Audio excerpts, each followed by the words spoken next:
Hare Krishna, and welcome to all the devotees online. Thank you very much for your presence and association as we continue Srimad Bhagavatam Canto 1, Chapter 19, verses 8 to 24, the appearance of Sukadev Goswami. Om Jnanatimivandasya Gyananjana Shalakaya Chakshurunmilitam Yena Tasmai Shri Gurave Namaha Shri Chaitanya Manovistam Stapitam Yena Bhutale Swayam Rupa Kadamayam Dadati Swapadantika Vandeham Shri Guru Shri Utakam Shri Utak Vandeham Shri Guru Shri Utapadakamalam Shri Gurun Vaishnavamscha Shri Rupam Sagrajatam Sahagana Raghunatham Vitam Tam Sajivam Sadvaitam Savadutam Parijana Sahitam Krishna Chaitanya Devam Shri Radha Krishna Padan Sahagana Lalita Shri Vishakhan Vitamscha He Krishna Karuna Sindhu Dina Bandhu Jagatpate Gopesha Gopika Kanta Radha Kanta Namastute Tapta Kanchana Gourangi Radhe Vrindavaneshwari Vrishabhanusute Devi Pranamami Hari Priya Vanchakalpatarubhyascha Kripa Sindhubhyevacha Patitanam Pavanebhyo Vaishnavebhyo Namo Namaha Jai Shri Krishna Chaitanya Prabhu Nityananda Shri Advaita Gadadhar Shivasari Gaura Bhakta Vrinda Hare Krishna Krishna Krishna Hare Hare Hare Rama Rama Rama Hare Hare Sarva Shastra Piyusha Sarva Vedika Satpala Sarva Siddhanta Ratnadya Sarva Lokai Triprada Sarva Bhagavata Prana Srimad Bhagavata Prabhu Kalidwando Didaditya Shri Krishna Parivartita O Srimad Bhagavatam, O nectar churned from the ocean of all Vedic scriptures, O most prominent transcendental fruit of all the Vedas, O you enrich with the jewels of all spiritual philosophical conclusions, O you grant spiritual vision to all the people of the world, O light breath of the Vaishnava devotees, O Lord, you are the sun which has risen to dispel the darkness of Kali Yuga. You are actually Lord Krishna who is returned amongst us. Paramananda Pataya Prema Varshasharayate Sarvada Sarvasevyaya Shri Krishnaya Namastute. O Srimad Bhagavatam, offer respectful obeisance unto you. By reading you undertain transcendental bliss. For your silvers rain pure love upon the reader. You always be served by everyone. For your incarnation of Lord Krishna. Madhika Bandhu Mad Sangi Mad Guru Mad Mahadana Mad Nishtaraka Mad Bhagya Mad Ananda Namastute. O Srimad Bhagavatam, O my only friend, O my companion, O my teacher, O my great wealth, O my deliverer, O my good fortune, O my bliss, I offer respectful obeisance unto you. Asadu sadhu tadahi natini chochataraka hanamuncha kada chinmam premna ritkatayo spura. O Srimad Bhagavatam, O give us saintliness, unsaintly, O uplifted the very fallen. Please do not ever leave. Please do not ever leave me. Please become manifest Mahatma Toda company with the love of Krishna. Hare Krishna, Krishna Krishna, Hare Hare, Hare Rama, Rama Rama, Hare Hare. Om Namo Bhagavate Vasudevaya Janmadhyasya Yutanvayaditaratas Charte Swabignaswarat Tene Brahma Idaya Adikavaye Muyanti Yatsuraya Tejo Vari Mridam Yatha Vinimayo Yatvati Sargo Mrisha Damna Swena Sadani Rastakuakam Satyam Param Dhimahi. O my Lord Shri Krishna, son of Vasudeva, O pervading personality of God, I offer my respectful obeisance unto you. I meditate upon Lord Shri Krishna because he is the absolute truth and primal cause of all causes of creation, sustenance, and destructions of the manifested universes. He is directly and indirectly conscious of all manifestations and is independent because there is no other cause beyond him. It is he only who first imparted the Vedic knowledge unto the heart of Brahmaji, original loving being. By him, even the great sages and demigods are placed in illusion, as one is bewildered by illusory representation of water seen in fire, land seen in water. Only because of him did the material universe is temporarily manifested by the reactions of the three modes of nature appear effectual, although they are unreal. I therefore meditate upon him, Lord Shri Krishna, who is eternally existent in transcendental abode, which is forever free from illusory representation of the material world. I meditate upon him, for he is the absolute truth. Pranalpaya Sabya Kalavasminjuge Jana Manda Sumanda Matayo Mandabagi Upadrita, all in at one in the Ainja Kali man about short lies, a quarrelsome, lazy, misguided, unlucky, and above always disturbed. Narayan Namaskritya Narachevam Narotamam Devim Saraswatim Vyasam Tato Jay Mudire, before reciting the Srimad Bhagavatam, which is a very means of conquest. One should offer respectful obeisance unto the personality of God at Narayan, unto Narayan, which is the supreme human being, unto Mother Saraswati, the goddess of learning, unto Srila Vyasir, the author. Savai Pum Sopar Mo Yata Bhaktira Dokchaje, Hoituke Pratyata Yatma Suprisiddhiti, the supreme occupation, dharma of all humanity, that by which man can attain to loving devotional service under the transcendental Lord. Such devotional service must be unmotivated and uninterrupted, completely satisfy the self. Vasudeva Bhagavati Bhakti Yoga Prayojita Chanayakya Savairagyam Jnanam Chadid Ahetukam. By rendering devotional service unto the personality of Godhead Shri Krishna, one immediately acquires causes knowledge and detachment from the world. Vedanti tattvavidas tattvam yach gnanam advayam brahmeti paramatmeti bhagavaniti sabhyate. Learned transcendentalists who know the absolute truth calls non-dual substance Brahman, Paramatma, Bhagavan. Shru Shru Shosha Dadanasya Vasudeva Kataruchi Syan Mahatsya Vayavipra Punya Tirtha Nishevanat. Twice upon sages. By serving those devotees who are completely free from all vice, great service is done. By such service, one gains freedom for hearing the message of Vasudeva. Shrinvatam Swakata Krishna Punya Shravana Kirtana Vedanta Stoya Badrani Vidunoti Suritsatam. Shri Krishna, the personality of Godhead, who is Paramatma, super soul in everyone's heart, and the benefactor, truthful devotee, cleanses desire from material enjoyment from the heart of the devotees, who has developed the urge to hear his messages, which are themselves virtues when properly heard and chanted. Nasta prayashu badreshu nityam bhagavata sevaya bhagavatuttama sloke bhaktir bhavati nashtiki. By regular attendance and classes of Bhagavatam and by rendering of service to the pure devotees, all that is troublesome to the heart is almost completely destroyed. And loving service unto the personal of Godhead, who is praised with transcendental songs, established as an irrevocable fact. Om Namo Bhagavate Vasudevaya. Om Namo Bhagavate Vasudevaya. Om Namo Bhagavate Vasudevaya. We are continuing Srimad Bhagavatam based on the teachings of Divine Grace, A.C. Bhakti Swami Srila Prabhupada, the founder Charity International Society for Krishna Consciousness. Hare Krishna and welcome again. Let us cover some feedback from last week's session. Anyone could remember anything from last week's verses, chapter 19, verses 1 to 7. Madhyama Vativarika says, responsibility is the ability to respond to a situation to please Krishna. Think carefully before you act, speak, and even think. Yes, we need to all become responsible, and that means to act, have the ability to act appropriately in line with pleasing Krishna, in line with Dharma. It's not just acting, because you can act in the modes, 3 modes of material nature. You can react in the 3 modes of material nature. You can act on it or act under the influence of 3 modes of material nature. And that may not be pleasing to Krishna. And if it's not pleasing to Krishna, then it's binding. So we always have a choice to extend our life sentence in prison, or do we really want to stop our sentence in this material prison? Choice is ours. Nobody's really extending our sentence in prison just because the demigods and Krishna says, no, we like to extend it. No, there's no whimsical extension, and they don't even decide. The decision to extend or not is really based on our activities. If our activities are aligned and pleasing to Krishna, then that extension is reduced. If it's not pleasing Krishna, if it's within the 3 modes of material nature, especially lower modes, then it's binding. So we need to act responsibly. Okay, any other feedback? Alinikanta says, be sincere and Krishna will help. Everything in Krishna consciousness is recreation. Yes, Prabhupada says, Krishna consciousness is recreation.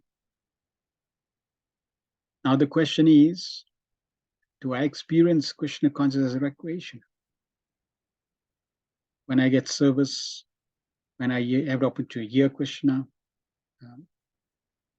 engage in different activities of Krishna consciousness, how do I feel? Because if I feel that this is a burden, or it's not recreation, or it's okay, then that is a measure of my attachment to Krishna consciousness. Now, that's not bad, because you're getting feedback, and you will know your own level of Krishna consciousness. You could externally fool everyone around you. Nice tilak, nice dhoti, nice smile, nice bead bag, hand in the bead bag, but you never chanted a single round. So we can fool people, but ultimately you can't fool Krishna. And having a measurement, having feedback is good because that allows you to progress. You can see, okay, I still have a long way to go and I need to become more and more serious so that I develop a taste. Prabhupada, in Science of Civilization, Prabhupada said we need to become addicted to Krishna. It's like a drug addict becomes addicted to Krishna. We want to become addicted to Krishna. So it's a recreation. And be sincere. That's the only quality really required.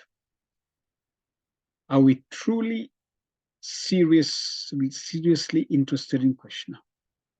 If we're really interested in Krishna, Krishna will make the arrangements to bring us closer to him. Hare Krishna, Madhachana Siddhi. Okay, you said the more we realize our true identity, the more we become humble. And the reason is because the more we realize our true identity, the more we realize Krishna. The more we realize Krishna, the more we realize our identity. And the more you realize Krishna, the more you realize your position in relation to the Supreme Personality of Godhead. We are infinitesimal and insignificant.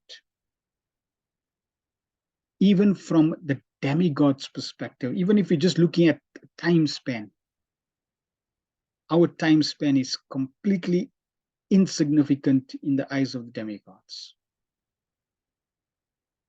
What to talk about in the eyes of Lord Brahma? What to talk about in the eyes of Mahavishnu?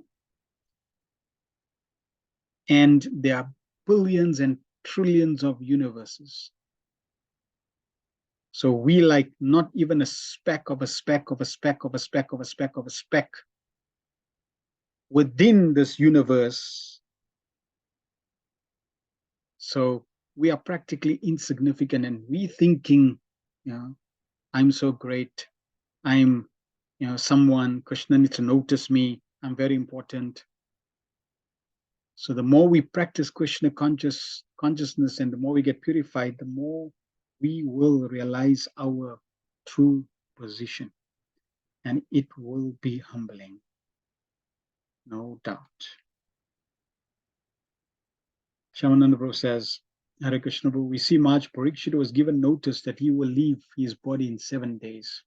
This is a great boon to have this information so one can do the needful, especially for one on the devotional path. Normally, one won't know when the exact time will be, so may not be able to manage things like Maharaj Parikshit did.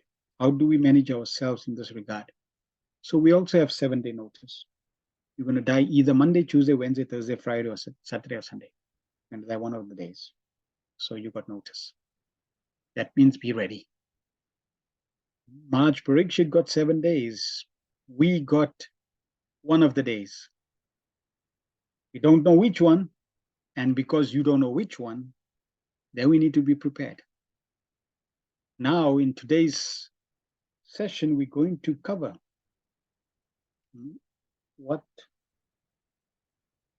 at least it's going to be introduced, what that preparation is going to have to be.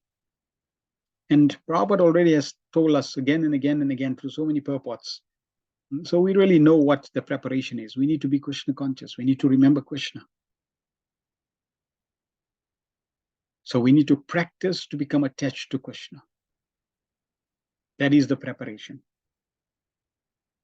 And according to one's abilities, according to one's time, according to one's resources, we should use our time to become attached to Krishna. We really have to Krishnatize all our activities so that wherever and whatever we do, Krishna is the center. Why? Because that's the spiritual world. In the spiritual world, Krishna is the center. In the material world, you the center. So even though we may not be fully self-realized, and we may not be pure devotees at the time of death, and we may not even realize our identity. That's okay. We will hear today, what aspiration can we have? And Maharaj Parikshit, really, Maharaj Parikshit's life is the greatest blessing for us all. Why? He's going through the same experience that we are going to go through. So the experience that Maharaj Parikshit went through, we are going to go through that experience. Now he's got a notice that he's going to die. So no doubt we all have been given the notice. Jatasya hi druvram dhruvam janma mritasya. In Bhagavad Gita, Lord Krishna says, for one who has taken birth, death is certain. And for one who dies, birth is certain. So there's the notice. We all have taken birth in this world. So death is certain. We're all going to die. Let us be ready. Let us prepare. And what we're going to have to do as we proceed through the Bhagavatam, this will become more and more clear in the life and example of Maharaj Parikshit. Hemavati Radhika says, be greedy for Krishna's mercy and humility, knowing I'm a very fallen rascal. Srila Prabhupada created the greatest boon and blessing for everyone, for every family on the planet. Yes. And this aspect of being greedy for mercy, being greedy for Krishna's blessings, Prabhupada's mercy, at the same time feeling totally unqualified, is a very, very conducive, extreme qualities. On one hand, you feel totally helpless and totally worthless, but on the other hand, you are greedy for mercy. You are greedy to get Krishna's blessings. So we need to cultivate both. Like you find Prabhupada in the Jaladuta, when Prabhupada was writing the song, I'm a fallen beggar. So Prabhupada was feeling totally disqualified. But at the same time, he's begging, you make me dance, you make me dance, you make me dance. So we need to have that. Yes, my Lord, I'm a rascal, but I need mercy. I need your blessings. I will never give you up, no matter what. I know I'm below, the most degraded. I have so many anarthas, so many faults, but I know that I'm eternally related. So therefore, I will never give you up. So that both should be there. Thank you for everyone's feedback. Let us proceed. So Prabhupada's power statement. Progressive human civilization is based on Brahmanical culture. Rafana Prabhu, let's just read your point. It's inspiring to see psychological distress that Arjuna and Mahajudhishthira go through after the experience of the Lord, because at times, as a devotee, life can be so challenging that you can end up wondering if it is that devotees have to go through. So it's not that the devotees do not go through challenges. The Pandavas are examples of that. Challenges will be there. And it's also that it's also that we don't go through emotional turmoil. We're not robots. And we're not impersonal. So emotion is very much part of devotion. The whole process of bhakti, of devotional service, is to soften the heart. And what does that mean? That means to become emotional. But most often we are emotional in relation to matter, to material relationships, to the material world. So we now need to soften our heart to the process of devotional service so that we can become emotionally tied to Krishna according to our relationships. So, yes. And also, because we're on the journey, because we're aspiring to become pure, it doesn't mean that we will not be affected on an emotional level, even to the degree that we feel materially depleted, depressed, hopeless. The thing is, if we feel that, it's not a fault, as long as we do not give up the practice of Krishna consciousness. That's all. No matter what we go through, the ups and downs, we cannot give up Krishna consciousness. If we see the situation in Iraq and Israel, Hamas, all this turmoil that's going on, and if you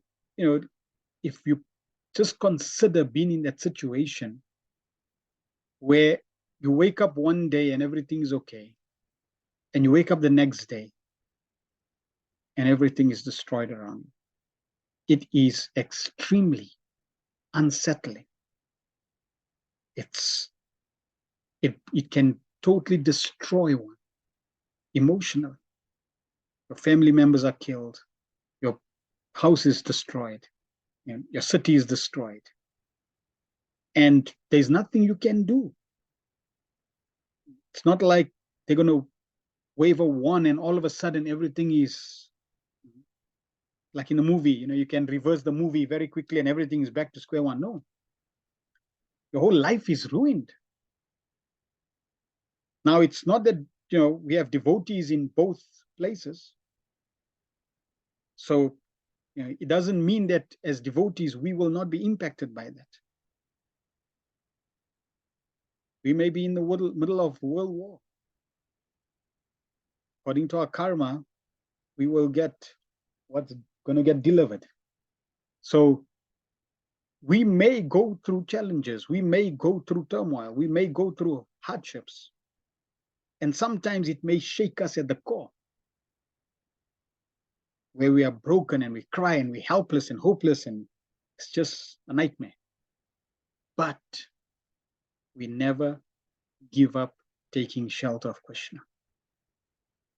We keep praying, we keep begging, we keep crying for Krishna. In fact, in those situations, that's all you can do is cry and cry for Krishna.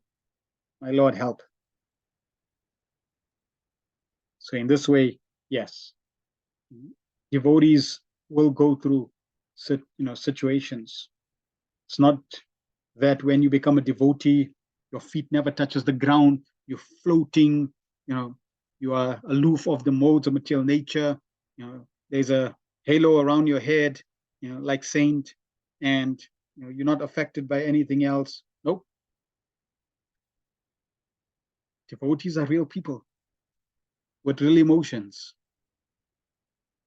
And how to maneuver ourselves through life, that we learn from Arjuna, that we learn from Yudhishthira, that we learn from the Pandavas, that we learn from Maharaj Parikshit.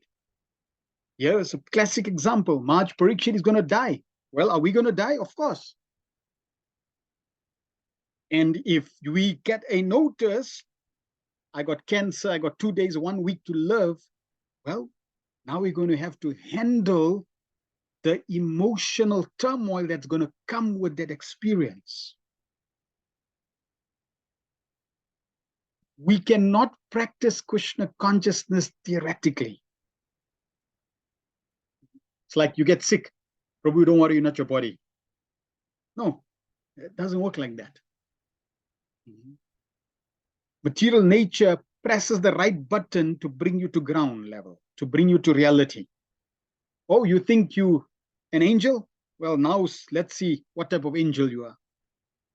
You are an angel that's bound with the 3 modes, and you'll experience the 3 modes. So yes, we will experience, we will go through turmoil. And that's why we need the devotee support. We need the infrastructure that's around us to support us, to encourage us, to keep us going. It's okay. You can feel, the pressures of life, the challenges of life. But we never give up the shelter of Prabhupada. We never give up the shelter of the Supreme Personality. We never give up chanting Hare Krishna.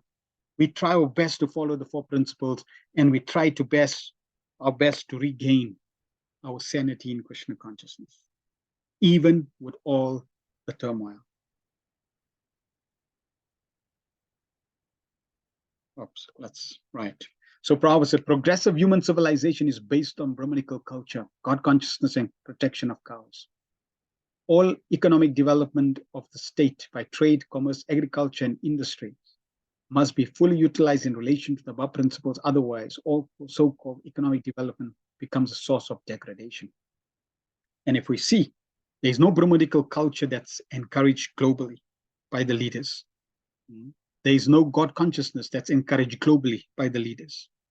And there is no cow protection that's encouraged globally by the leaders. So what does it mean? We are in the midst, in the deep dungeons of degradation.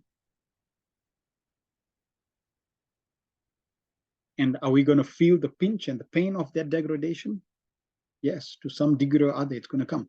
And look at the pandemic. No one is excluded. Everybody had to go through it. So cow protection means feeding the Brahmanical culture, which leads towards God consciousness, and thus perfection of human civilization is achieved.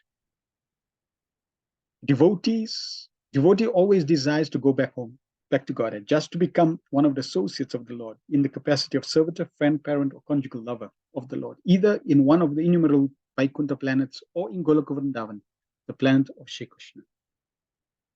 So this is what we need to become convinced. Our identity. What is our identity? Who are you? And we need to realize that I belong to Krishna. I'm part and parcel of Krishna. I'm a servant of Krishna. Therefore, I don't belong here. This is a transition. This is basically a temporary situation that I'm in. My goal, my focus should be, how can I become attached? How can I become reconnected to Krishna and start my journey back home, back to Godhead? So we're going to be covering 8 to 24. Parikshit submits himself to the assembled sages. 8. Tatropajagmur bhuvanam punana mahanubhava munaya sashishya prayena tirtha bigamapadeshe swayam yitirthani punanti santa. At that time, all the great-minded thinkers, accompanied by their disciples and sages, who could verily sanctify a place of pilgrimage just by their presence, arrived there on the plea of making a pilgrim's journey. Maharaj Parikshit decided, I'm going to fast. I'm going to go to the bank of the Ganges and leave this world. And all of a sudden, great thinkers, great sages, and the disciples all decided, let's go for a tour. Let's go for pilgrimage. Where? To the Ganges or to the Yamuna, where Maharaj Parikshit. And everybody decides to assemble at this place. Prabhupada says, when Maharaj Parikshit sat down on the bank of the Ganges, the news spread in all directions of the universe.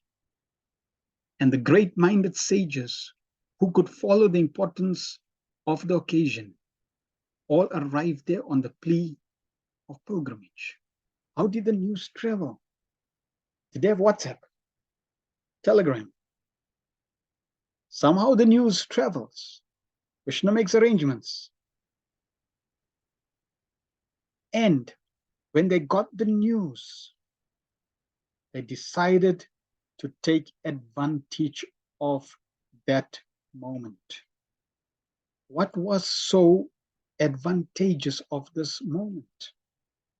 They could foresee Srimad Bhagavatam is going to be spoken. And therefore, nobody wanted to miss this opportunity. Actually, they came to meet Maharaj Parikshit and not to take a bath while on pilgrimage, because all of them were competent enough to sanctify the places of pilgrimage. Common men go to pilgrimage sites to get themselves purified of all sins. Thus, the place of pilgrimage become overburdened with sins of others. But when such sages visit overburdened places of pilgrimage, they sanctify the place by their presence. Therefore, the sages who came to meet Maharaj Parikshit were not very much interested in getting themselves purified like common men. But on the plea of taking a bath in that place, they came to meet Maharaj Parikshit because they could foresee that Srimad Bhagavatam would be spoken by Sukadeva Goswami. All of them wanted to take advantage of that great occasion. So we can also take inspiration that whenever we have the opportunity to associate with devotees, we should take advantage.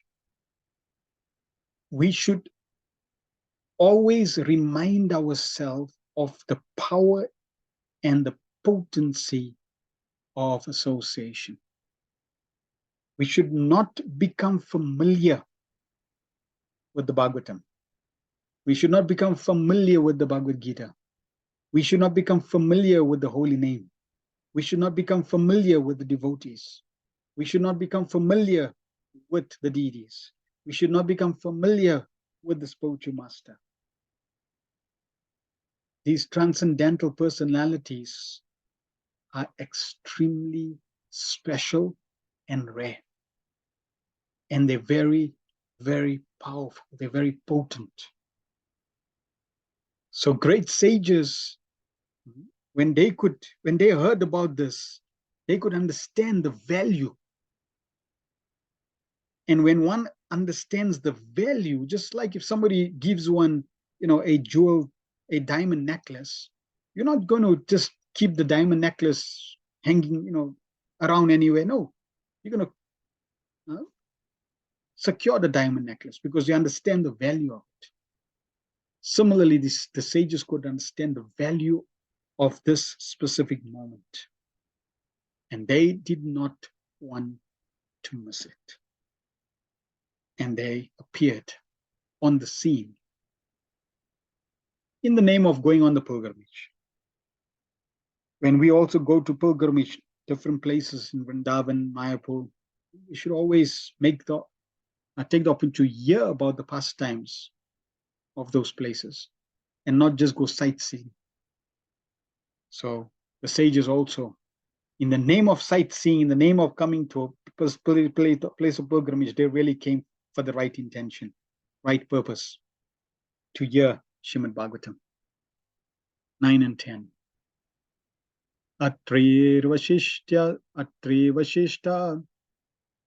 Chavana Sharadvan Hrish Tanemir Brigur Angirascha Parasaro Gadi Sutotarama Utatya Indra Pade Indra Prameda Dama Vaho Meda Titir Devala Arish Arsh Tishneno Badad Barad Vajogo Tamapipaladam Maitra Ahu Vakava Sakum Bano Ni Kumban Yonir Rapayano Bhagavanadascha. From the different parts of the universe, they arrived, great sages like Atri, Chavana, Sharadvana, Arish, Tanemi, Brigu, Vashishta, Parasa, Vishwamitra, Angira, Parasu Rama, Uttaya, Indra Pramada, Idma Baha, Meda Titi, Devala, Arishtish Sena, Bharadwaja, Gautama, Pipalada, Maitreya, Arva, Kavasha, Kumbha Yoni, Dvaipanya, and the great personality Narada. So very, very powerful sages, extremely powerful. So we can really understand the power, the potency, the atmosphere. Just by the presence of these great sages alone, that place was powerful. Now, what's interesting is, even if the Bhagavatam was not spoken, even if the Bhagavatam was not spoken, and Maharaj Parikshit just sat there and fasted until 7 days, leaving his body, just one of these great sages' presence would send him back to Godhead. Because scripture, Brahma Vavaita Puran, describes that if a devotee appears when one is leaving this world, he goes back to the spiritual world. There's so many verses glorifying the power, the potency of a devotee. So what to talk about one devotee? Here there are so many devotees, great exalted devotees of the Lord that are present. So Maharaj Parikshit is supremely blessed. So Prabhupada goes through practically all these sages and gives a little introduction. And there's quite a few. But Prabhupada could have just said, so all these great sages came on the scene and full stop. But no, Prabhupada took the effort to describe and speak about these sages. So we should ask ourselves, why did Prabhupada take time to even explain about or give an introduction to these sages? Because they're ordinary persons. Just by chanting their names, one gets blessing. So hearing a little about them, we get more blessings. So let us take the opportunity to hear about them. We may know some of them, we may not know all of them, but still, just hearing about these great personalities is powerful. Just like scripture describes, hearing about the Dhams is extremely purifying. Just by saying, for example, Vrindavan, one gets inconceivable spiritual devotional credits. So like that, just by reciting the names of these great personalities, it attracts Krishna's mercy. So Chavanan, if you know, this is Chavanprash, famous Chavanprash. So this is the originator, the sage who originated that. A great sage and one of the sons of Bhrigu Muni. He was born prematurely when his pregnant mother was kidnapped. Chavana is one of the 6 sons of his father, Bhrigu. When Brahmaji was performing a great sacrifice on behalf of Varuna, Maharishi Bhrigu was born from the sacrificial fire. He was a great sage, and his very dear wife was Puloma. He could travel in space like Durvasa, Narada, and others, and he used to visit all the planets of the universe. Before the battle of Kurukshetra, he tried to stop the battle. Sometimes he instructed Bharadwaj Muni about astronomical evolution, and he's the author of Bhrigu Samhita, the great astrological calculation. He explained how air, fire, water, and earth are generated from ether. He explained how the air in the stomach works and regulates the intestines. As a great philosophy, he logically established the eternity of the living entity, Mahabharata. He was a great anthropologist, and the theory of evolution was long ago explained by him.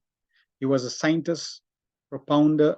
He was a scientific propounder of the 4 divisions and orders of human society known as the Varnashram institution.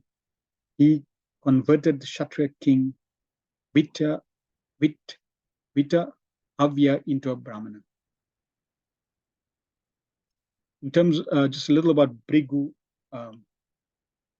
Muni, as Prabhupada is describing here, he was the main person who propounded astrological calculations, and is described that Bhrigu Muni basically created an astrological chart of all the people on the planet. And the astrological chart was done, and it was done in future, knowing exactly when that person would arrive and come to get his astrological chart done. And over generations, naturally, due to invasion, etc., many of the charts were burnt over time. And those that survive are surviving with the same focus or same purpose that those individuals will actually come one day and get his chart.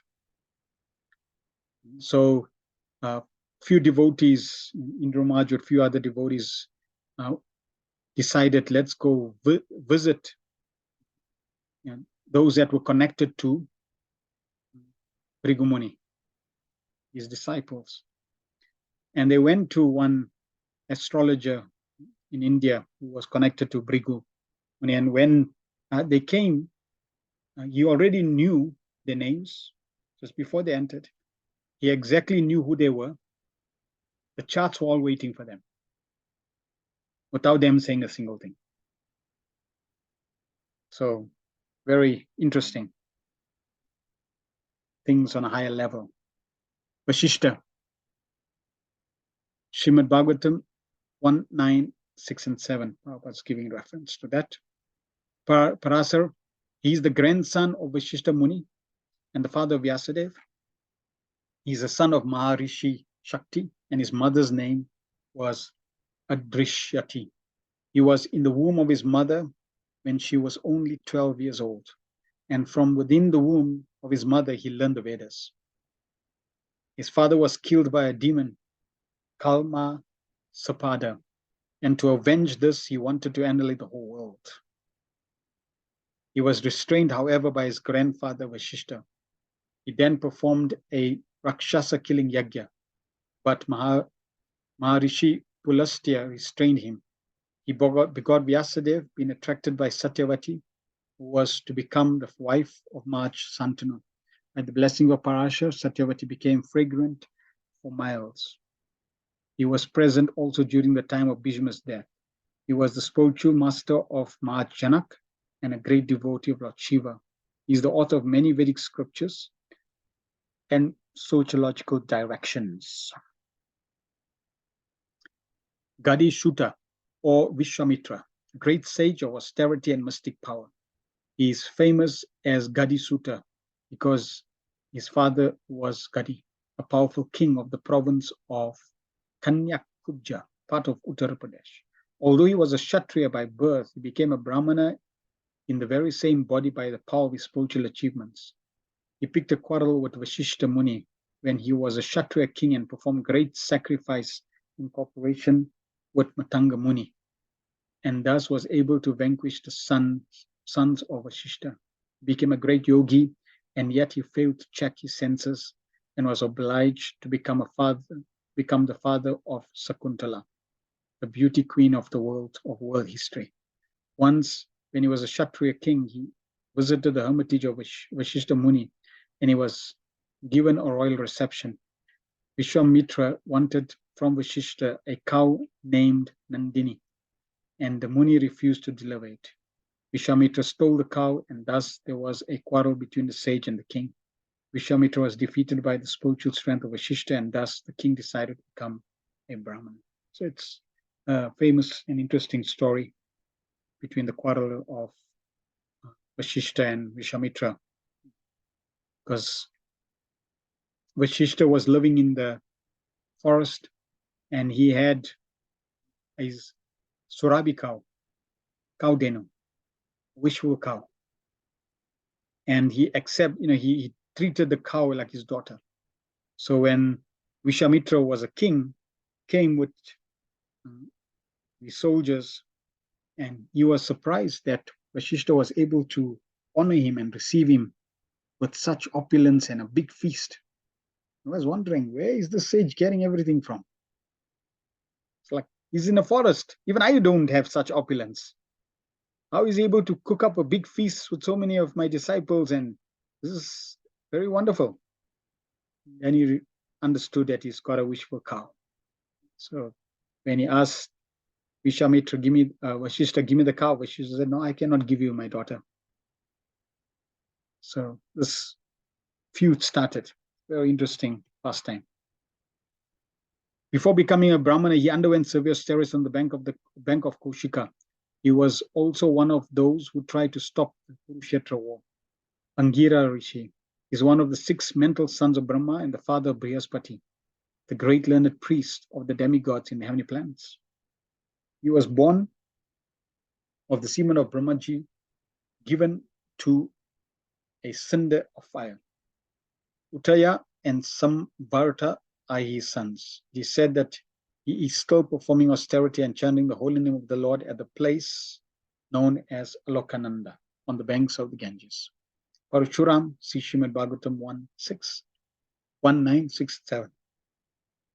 Uttaya, one of the 3 sons of Maj Angira. He was a spiritual master of Maj Mandata. He married Bhadra, the son of the daughter of Soma, the moon. Varuna kidnapped his wife, Bhadra, and to retaliate the offense of the god of water, he drank all the water of the world. Medatiti, an old sage of yore, an assembly member of the heavenly king Indradev. His son was Kanva Muni, who brought up Sakuntala in the forest. He was promoted to heavenly planets by strictly following the principles of retired life, Vanaprastha. Devala, a great authority like Narad Muni and Vyasadeva. His good name is on the list of authorities mentioned in Bhagavad Gita when Arjuna acknowledged Lord Krishna as the Supreme Personality of Godhead. He met Maharaj Yudhishthira after the battle of Kurukshetra. He was the elder of the brother of Domya, the priest of the Pandava family. Like the Kshatriyas, he also allowed his daughter to select her own husband in a Swayamvar meeting. And at that ceremony, all the bachelor sons of the rishis were invited. According to some, he is not a Shita Devala. Bharadwaja, see Srimad Bhagavatam 196 and 7. Gautama, one of the 7 great sages of the universe. Sharadvan Gautama was one of his sons. Persons in the Gautama Gotra dynasty today are either his family descendants or in his disciplic succession. The Brahmanas who profess Gautama Gotra are generally family descendants, and the Kshatriyas and Vaishyas who profess Gautama Gotra are all in the line of his disciplic succession. He was the husband of the famous Ahalya, who turned into stone by Indradev, the king of heavens, molested her.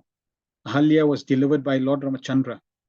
Gautama was the grandfather of Kripacharya, one of the heroes of the battle of Kurukshetra. There's a nice story. Ahalya, as it described here, she was turned into a stone. And when Lord Ramachandra was traveling, Lord Ramachandra placed his lotus feet on Ahalya, who was stone, and transformed her back into her original heavenly form. So when Lord Ramachandra was crossing the river, he needed a boatman. And the boatman who was there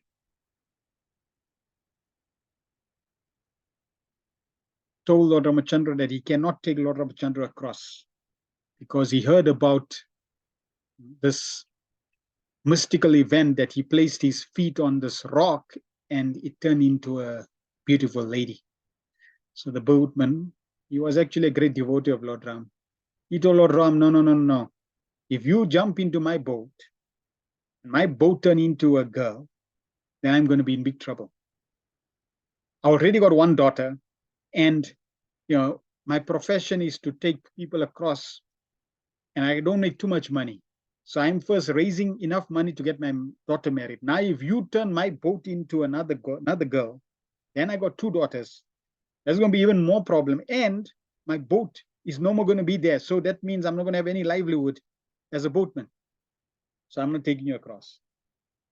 And Lord Ramachandra is begging the boatman, please, we have to cross. So the boatman said, okay, one condition. I have to test your feet first. Let me wash your feet, bathe your feet, to test your feet to see if whatever it touches, if it transforms into a girl. So he was very clever. He took this opportunity to do Abhishek to Lord's lotus feet. So he got a nice dish. Lord was very happy. And he bathed Lord Ramachandra's lotus feet, drank the water, distributed the water to his family members. And he was very, very happy. Told the Lord, yes, now test it. No problem. Now we can go across. So then when they were now going, the Lord said, so what's the payment? And the boatman said, no payment. No payment. He said, between friends, there's no payment. It's not like you charge your friend. But the payment between friends is an exchange of service. It's like if you have certain skills, you may not charge your friend if you're offering a service, but when you're in need, your friend will offer his skill. So in this way, the boatman said, we both are friends and we have both the same occupation. I'm a boatman taking people from one bank to the other. And you, my Lord, you are also a boatman taking people from the bank of the material world to the bank of the spiritual world. So we both boatmen. We both have the same occupation. Therefore, we're friends, no payment. So I'm not charging you, but you have to promise me that when you're coming back, you give me opportunity to bring you back. So in this way, this devotee of Lord Ram was very, very special. And this pastime is related with Ahalya. Maitra, a great rishi of yore. He was a spiritual master of Vidura and a great religious authority. He advised Dhritarashtra to keep good relations with the Pandavas. Duryodhana disagreed and thus cursed and was cursed by him. He met Vyasadeva and had religious discourses with him. Dwapaniya Vyas, see Srimad Bhagavatam 1967, Narad Muni, same place. Text 11. Anye cha deva shi brahma shivarya raja shivarya arunadas dayascha nanar seya pravaran sametan abhyarcha raja shirasavan vavande. There were also many other saintly demigods, kings, and special royal orders called Arunadayas, a special rank of Rajrishis from different dynasty of sages. When they all assembled together to meet Emperor Parikshit, he received them properly and bowed his head to the ground. So not only were the sages there, even the demigods were there, even the kings from different places, different universes were all there. So it was a very, very glorious and special assembly, no doubt. The system of bowing head to the ground to show respect to superiors is an excellent etiquette, which obliges the honored guest deep into the heart. So respect is a very powerful way to invoke blessings. Even the first grade offender is excused simply by this process. And Maharaj Parikshit, although honored by all the rishis and kings, welcome all the big men with that humble etiquette in order to be excused from any offenses. Generally, at the last stage of one's life, this humble method is adopted by every sensible man in order to be excused before departure.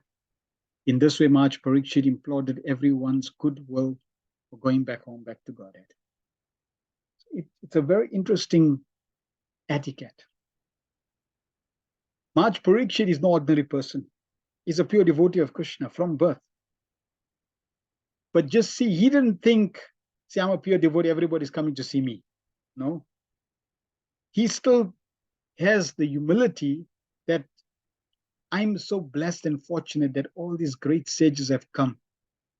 And now I can beg pardon, beg forgiveness from them, beg their mercy and blessings. So this was his attitude. And Prabhupada was making the point that when one is leaving this world, it's a good practice to just beg forgiveness from everyone. Because you don't know who you may have offended unintentionally. And that may be an hindrance, an obstacle. We see Srila Prabhupada also, even though Prabhupada didn't really, intentionally offend people. He was a pure representative of Krishna, so everything he did was in line with Krishna consciousness. But still, Prabhupada was begging forgiveness from his god brothers. So it's a good practice to cultivate that. Naturally, if we offend anyone, it's a good practice to beg forgiveness while we're living. Because offenses to devotees, unfortunately, is one of the biggest obstacles that survives death. And it can go with you wherever you are and check your devotional life. So we have to be very careful, knowing the danger of offending devotees and therefore dealing very nicely with devotees without committing Vaishnava aparad. And as we mentioned previously, Vaishnava aparad doesn't mean that we don't speak to devotees because they'll get upset. No, it means ill intent of heart. Because sometimes we also get the wrong idea that, best I don't speak to anyone, best I don't say anything because the devotee will get upset. No. In some cases, we have to say, we have to say certain things because it's just the wrong thing that they may be doing, or they're ignorant, or we need to educate them, but sometimes we may get upset. So we have to obviously deal in such a way that we don't try to aggravate or upset. But at the same time, if one is a manager, one has certain responsibilities. And if one has relationship of faith and trust, then one needs to rectify and correct situations. And if that's not the situation, then it's best to have very friendly relationships with devotees. 12. Sukhopavish cheshwata te shubhoya krita pranama swa chikirshitam yat vignapayan assa vivikta cheta upashtito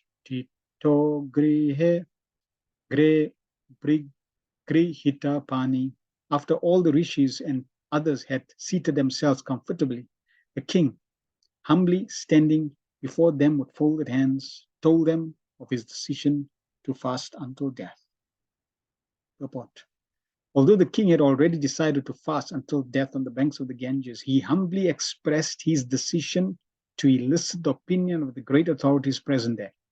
Any important decision, however firmly fixed, should be confirmed by authority. It's a beautiful statement by Prabhupada. We should heed.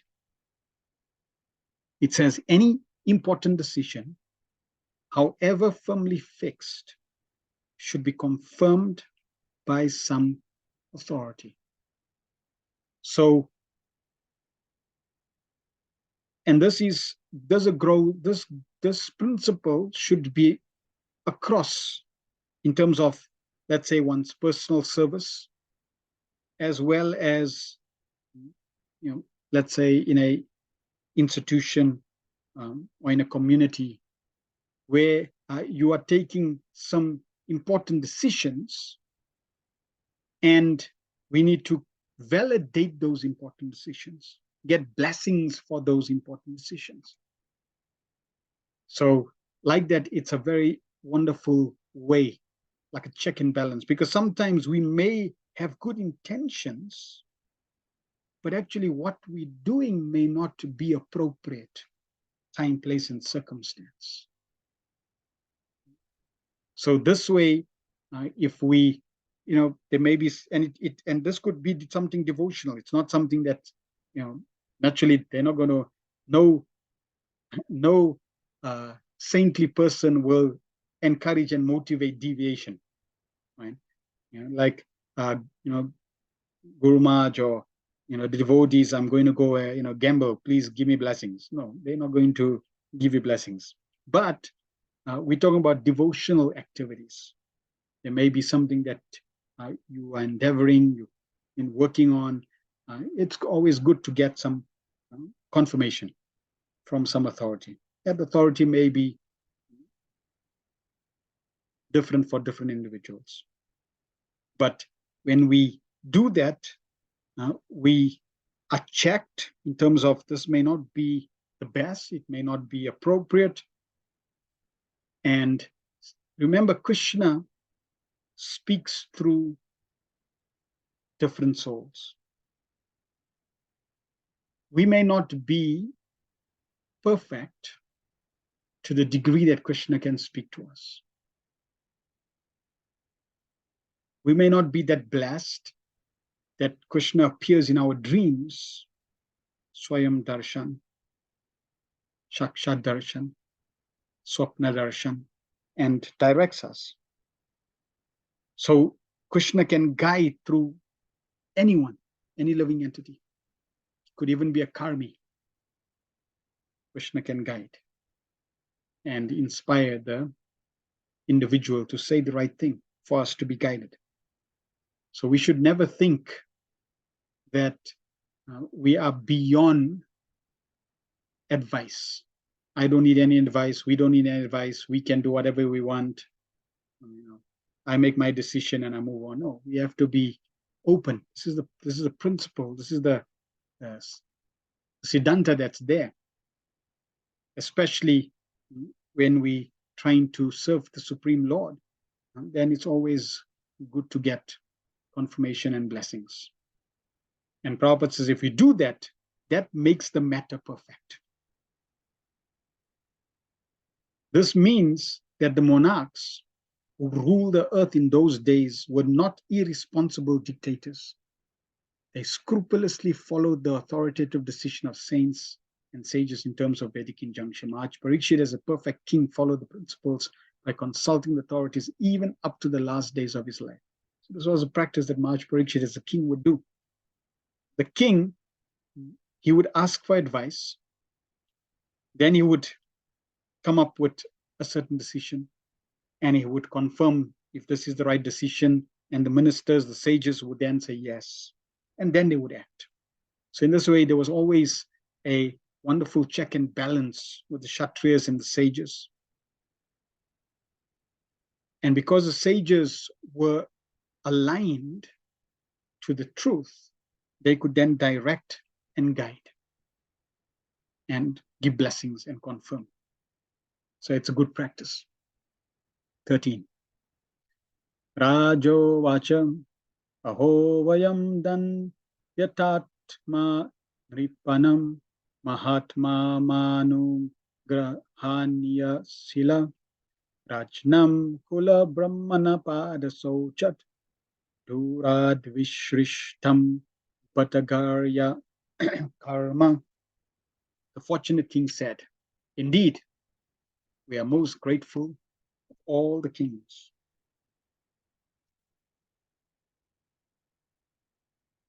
For we have been trained to get favors from great souls.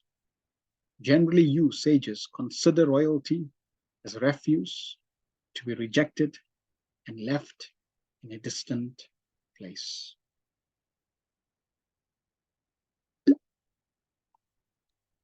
According to religious principles, one must leave stool, urine, wash water at a long distance. Attached bathroom, urinals, etc. may be very convenient amenities of modern civilization, but they are ordered to be situated at a distance from residential quarters. That very example is cited here in relation to the kingly order, those who are progressively marching back home, back to Godhead. So Vedic civilization, that's why it's called a civilization, a way of living.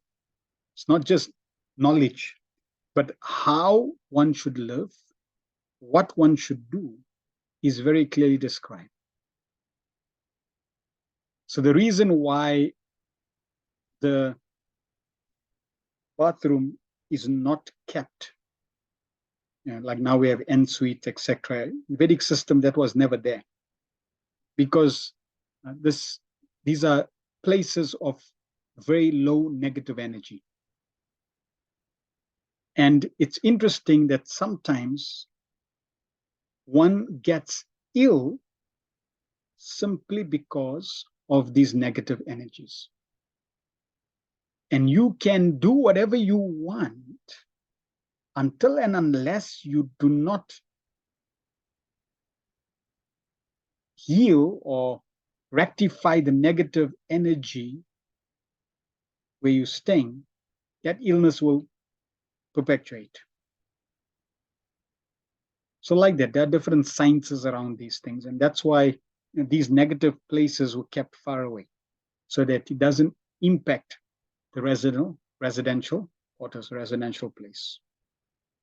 Now in Kali Yuga, unfortunately, you are born, so rather you when you purchase a place, you have no choice in the building, in where, it's like whether it's built according to Vastu or proper Vastu architecture. You just buy the place and all the rooms are situated in place they are built.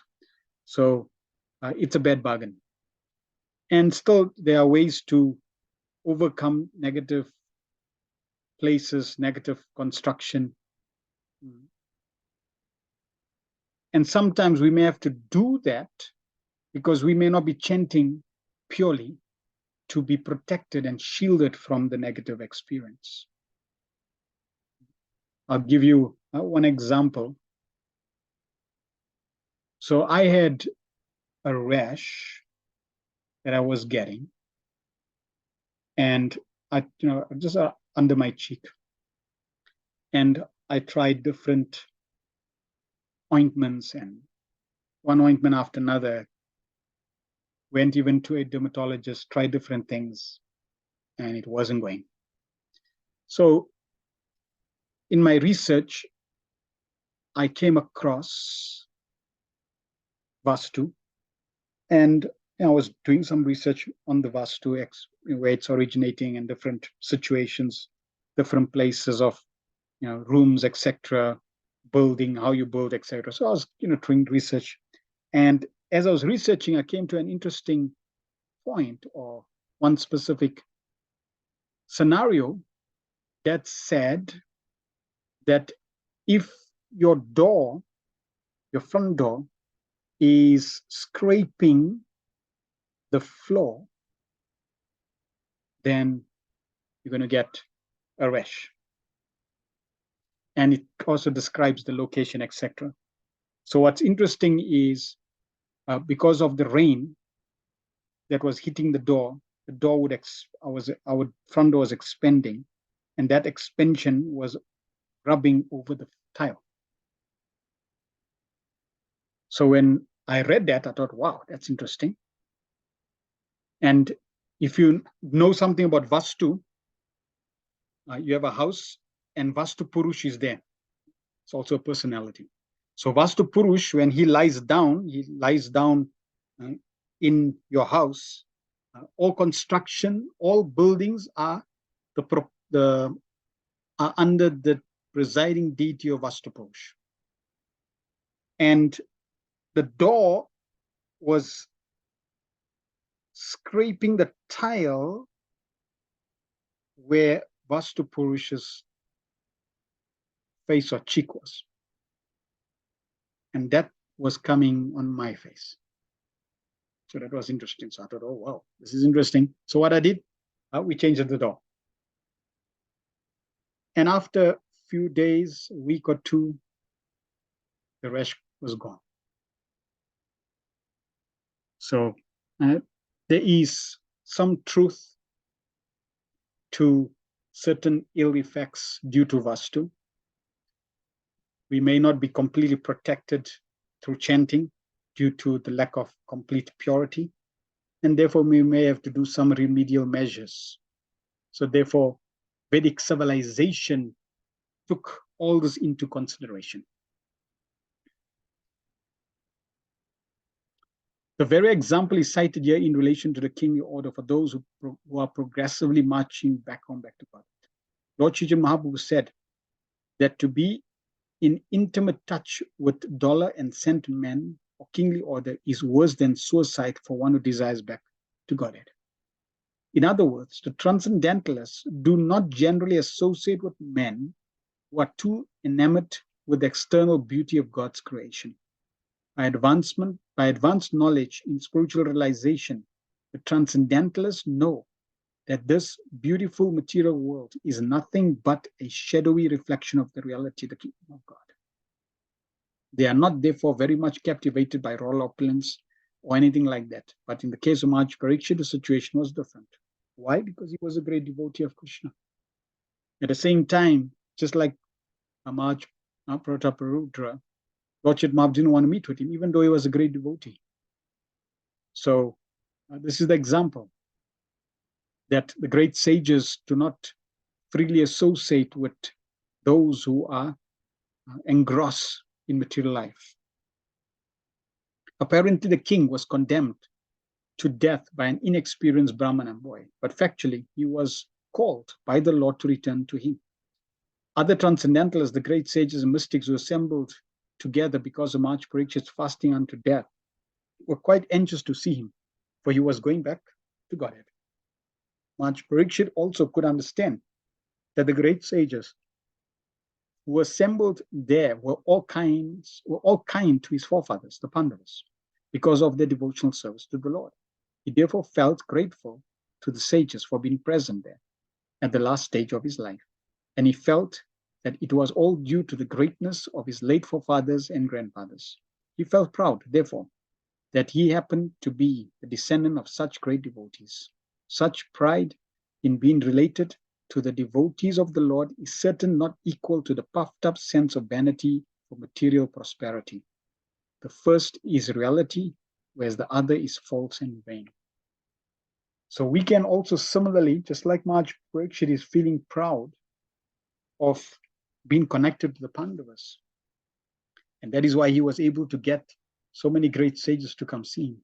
Similarly, we can also be proud that we are connected to Srila Prabhupada and such an exalted and esteemed disciplic succession. You could say the most esteemed.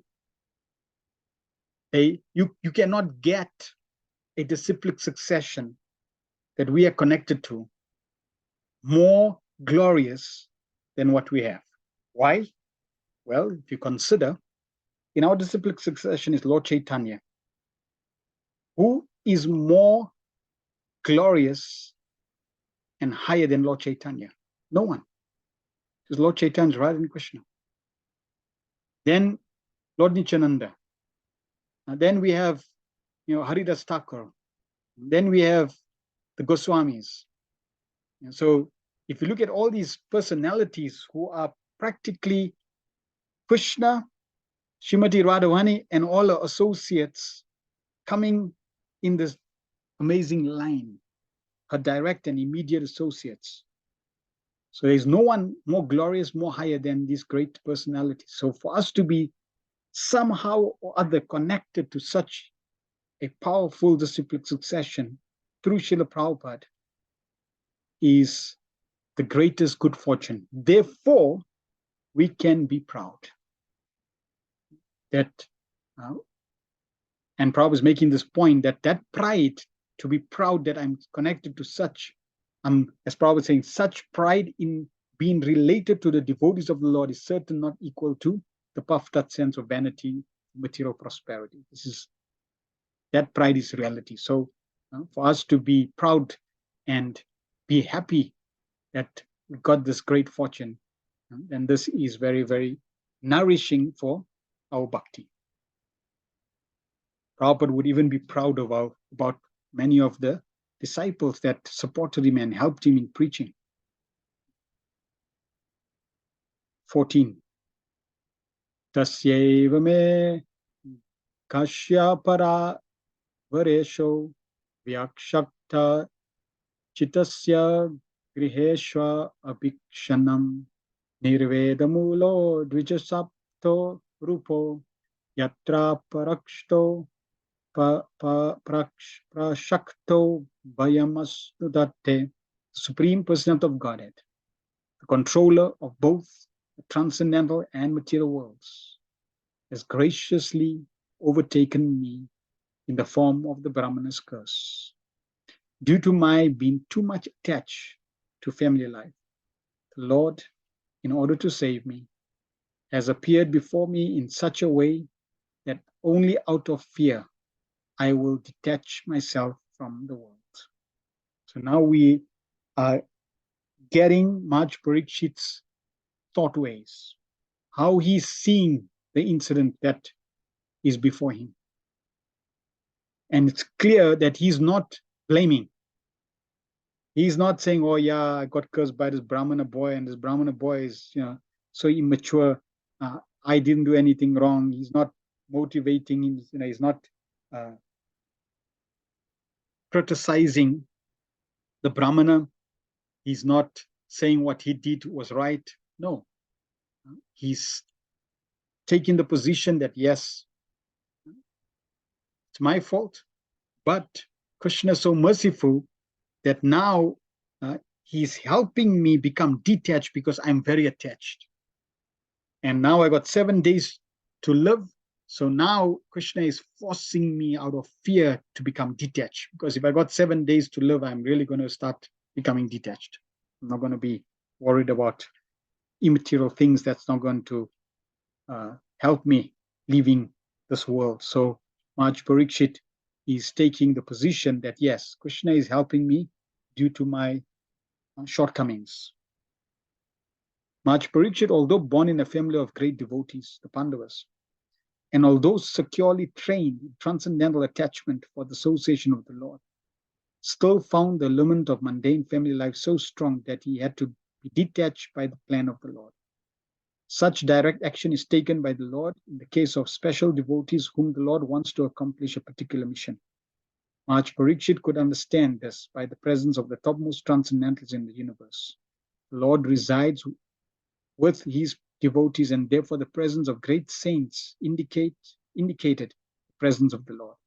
The king therefore welcomed the presence of great rishis as a mark of favor of the Supreme Lord. So very, very wonderful way Maharaj Parikshit is seeing that Krishna is appearing in the form of these sages. These sages are great devotees of the Lord, and because they're great sages, Krishna is in their heart. Krishna is there. And the fact that these sages have come really mean that Krishna has come to now bless me and help me leave this world. become detached, surrender fully, and leave. So he's seeing Krishna even through this experience of death. Bhagavad Gita, Krishna says, I am death. So when death is approaching us, we can also be Krishna conscious and see death as Krishna. Oh, there's Krishna coming. If we want Krishna, if we are chanting Hare Krishna, and now Krishna is coming in the form of death, we should be very happy. Wonderful, Krishna is coming. So Krishna may come in his beautiful Tribhanga form. Krishna may come in the form of his representatives, his pure devotees. Krishna may come in the form of death. In whichever form Krishna chooses to appear before us, we should be appreciative of that and welcome that. Why? He is the Supreme Personality of Godhead. He is Abhigna Swarat. He is completely independent. So, if he is independent, then we should not instruct Krishna how he should appear to us in the form of death. He can appear how he wants. Our goal is simply to surrender to Krishna's will. And how Krishna wants to reciprocate is up to his sweet free will. Rest assured, however Krishna chooses to respond and reciprocate will always be good, glorious, and blissful for us.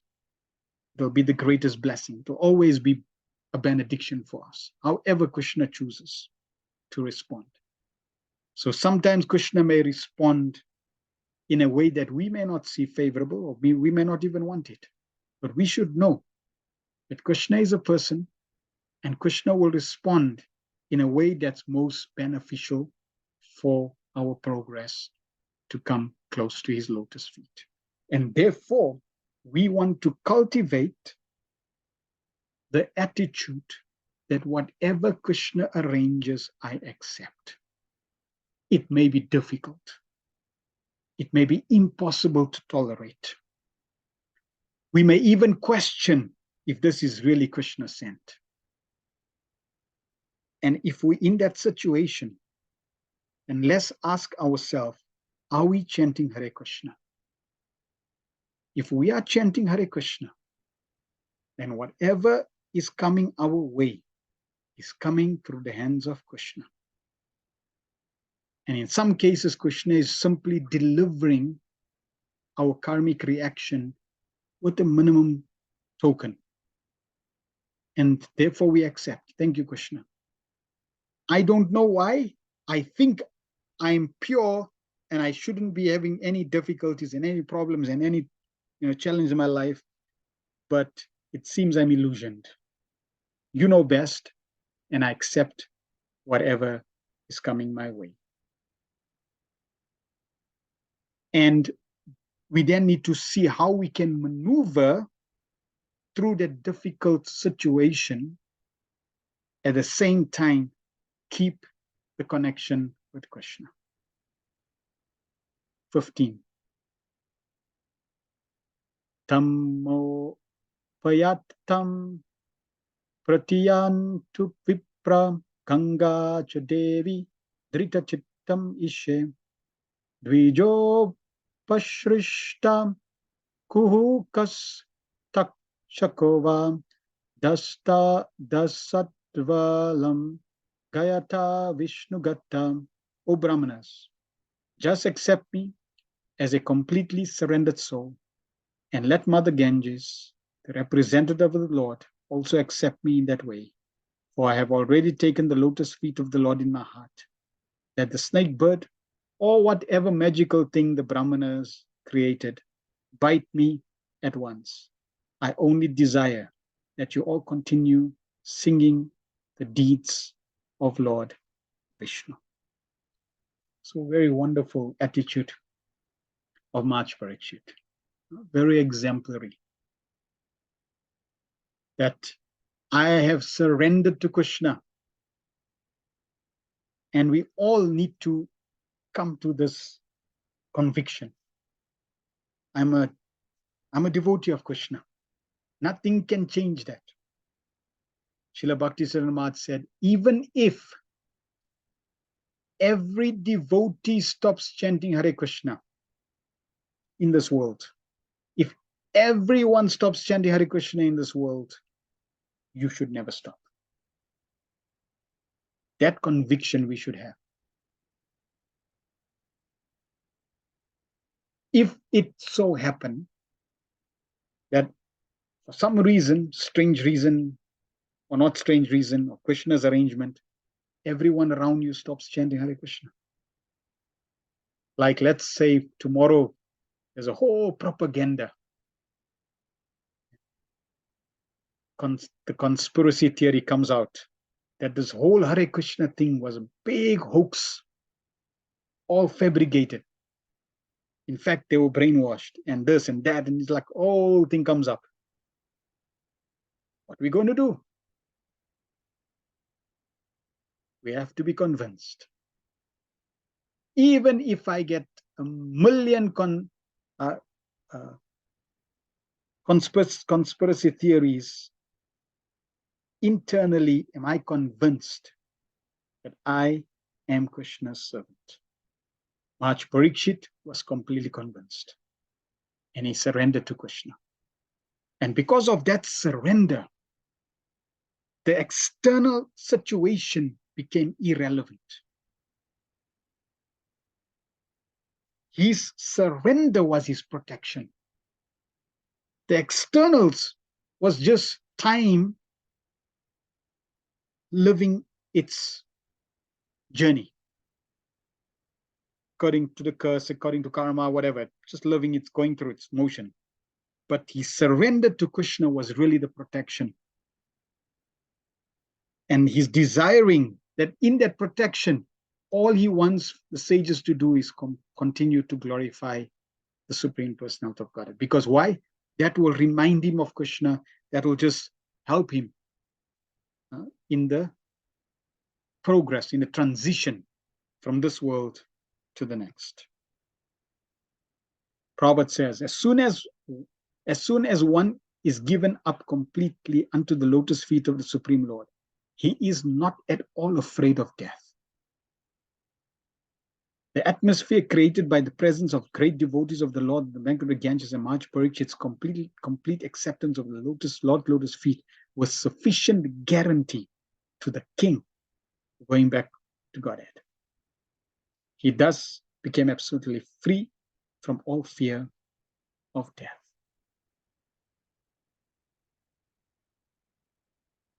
We may not be completely surrendered,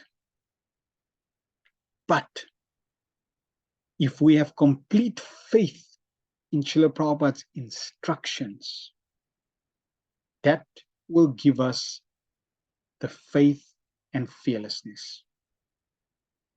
Prabhupada has again and again and again mentioned many places.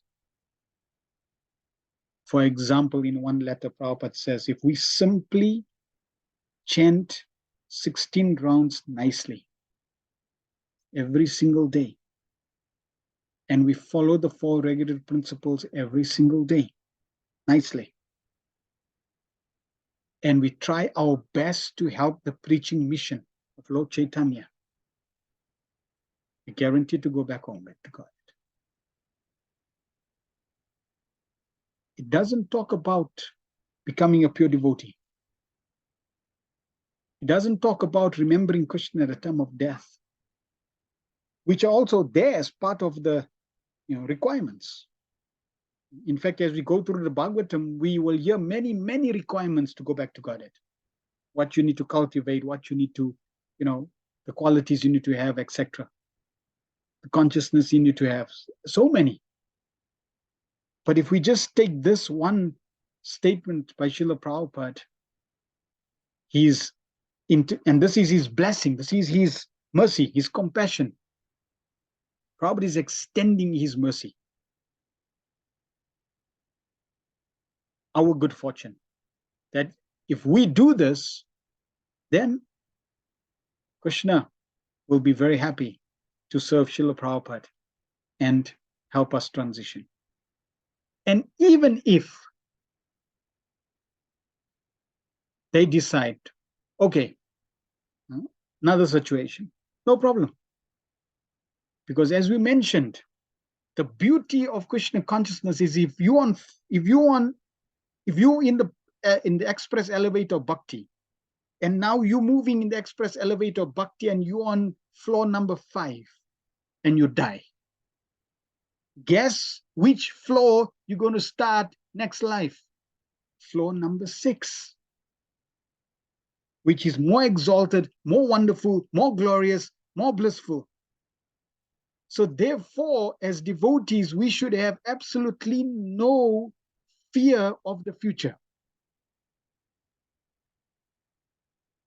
If we practicing Krishna consciousness, if we connected to Srila Prabhupada, the life of a devotee, even an aspiring devotee, is glorious and blissful. Because the knowledge that we have is super excellent. The knowledge of the Supreme Lord and his relationship and the spiritual world is super excellent. And the process that we have is super excellent.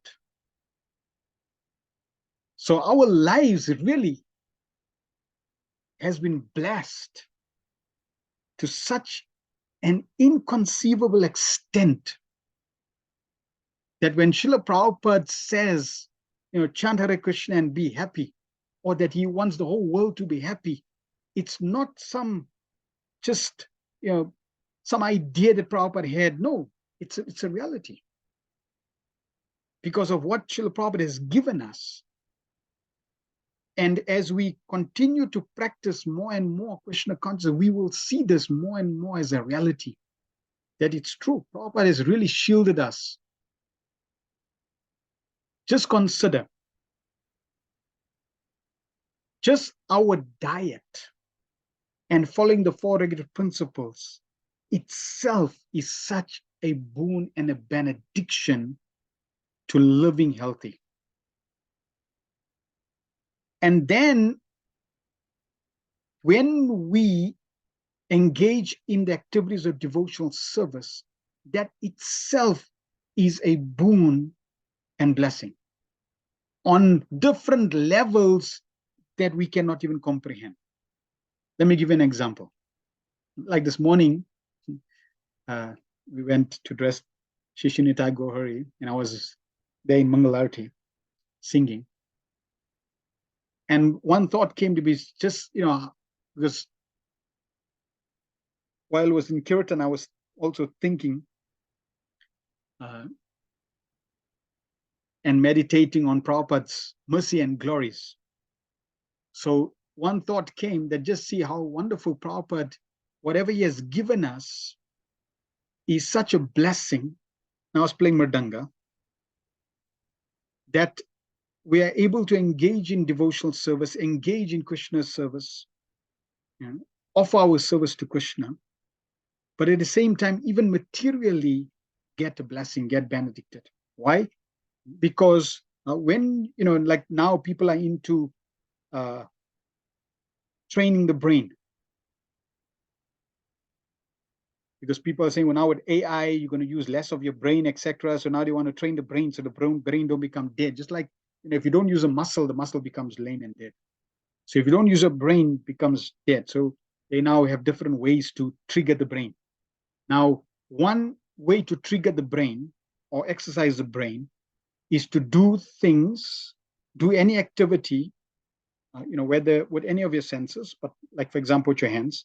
So do any activity with your hand that's not the same. An example, I'm playing the mridanga on the small head and the big head, and both my hands don't move the same, right? This one, the big one moves in a different way and the small one moves in a different way, which means they coordinated in a different sequence, and that trains the brain. Even arti, if you're doing arti, right, you are turning with one hand and you're ringing the bell with one hand. That trains your brain. Okay? When you do any activity that's not the same with your limbs, like you can, even with your legs, right? You can turn one leg clockwise and one leg anti-clockwise. That trains the brain. But just in this case, just playing with danga, I'm getting materially benefited by my brain getting trained or healed or however, whatever, material benefit is coming just by, it's like a secondary benefit. I would give the example. If you got 100 rand note, you got 5 rand, 10 rand, 20 rand, 30 rand, 40 rand, 50 rand, all included in there. Don't need to worry about everything else. So like that, it's a blessing. It's benediction to us. And in this way, we should have firm conviction that whatever Srila Prabhupada has given us is perfect and complete to give us everything we require to go back home, back to God. Nothing is lacking. 16. Punascha bhuyad bhagavatyanante ratir prasangas chatad ashrayeshu mahatsuyayam upayami shrishtim maitrastu sarvatra namo dvijebhya. Again, offering obeisance unto all you brahmanas. I pray that if I should again take my birth in the material world, I will have complete attachment to the unlimited Lord Krishna, association with his devotees, and friendly relations with all living beings. So here again, such a wonderful verse revealing Maharaj Parikshit's thoughts as an example for us. I am dying. Krishna, please take me back home. No. My Lord, whatever your desire, if you're taking me home, bring me home, please engage me eternally in your service. Or, my Lord, if I have to take birth again in the material world, then it is your desire. But I have one wish, my Lord. If I need to take birth again in the material world, so be it. But I have one desire.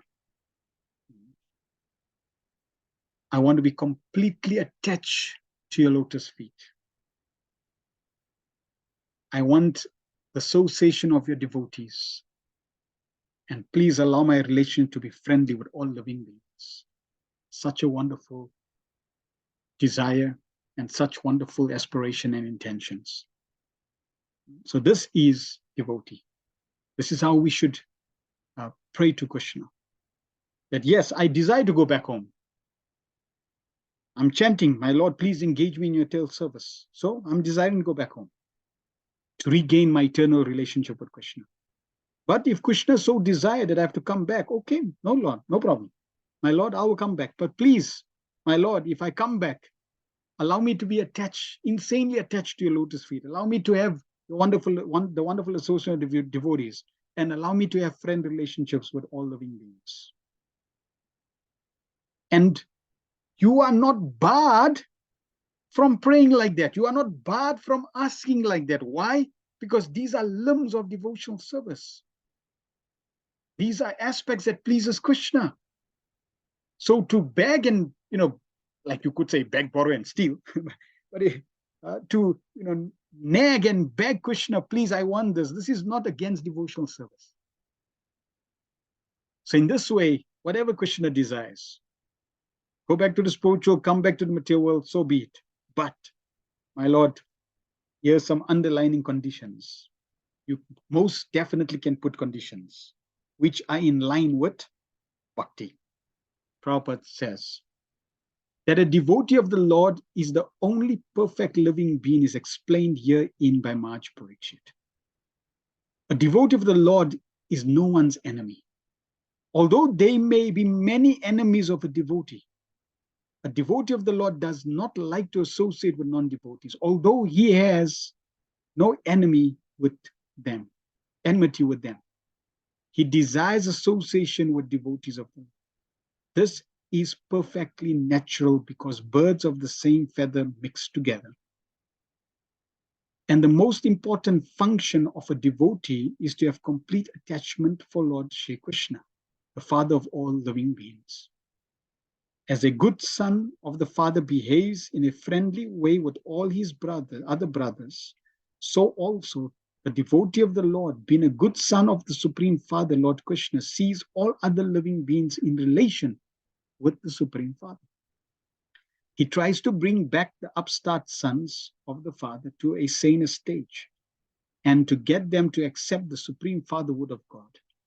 Maharaj Parikshit was certainly going back to Godhead. But even if he were not to go back, he prayed for a pattern of life which is the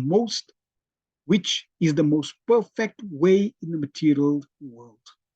A pure devotee does not desire the company of a personality as great as Brahma, but he prefers the association of a petty living being, provided he is a devotee of. Even Srila Bhaktivinoda Thakur prays also, I don't want a position of Lord Brahma. I'm happy if there's no association, but I'm happy to even be an ant in house of a devotee.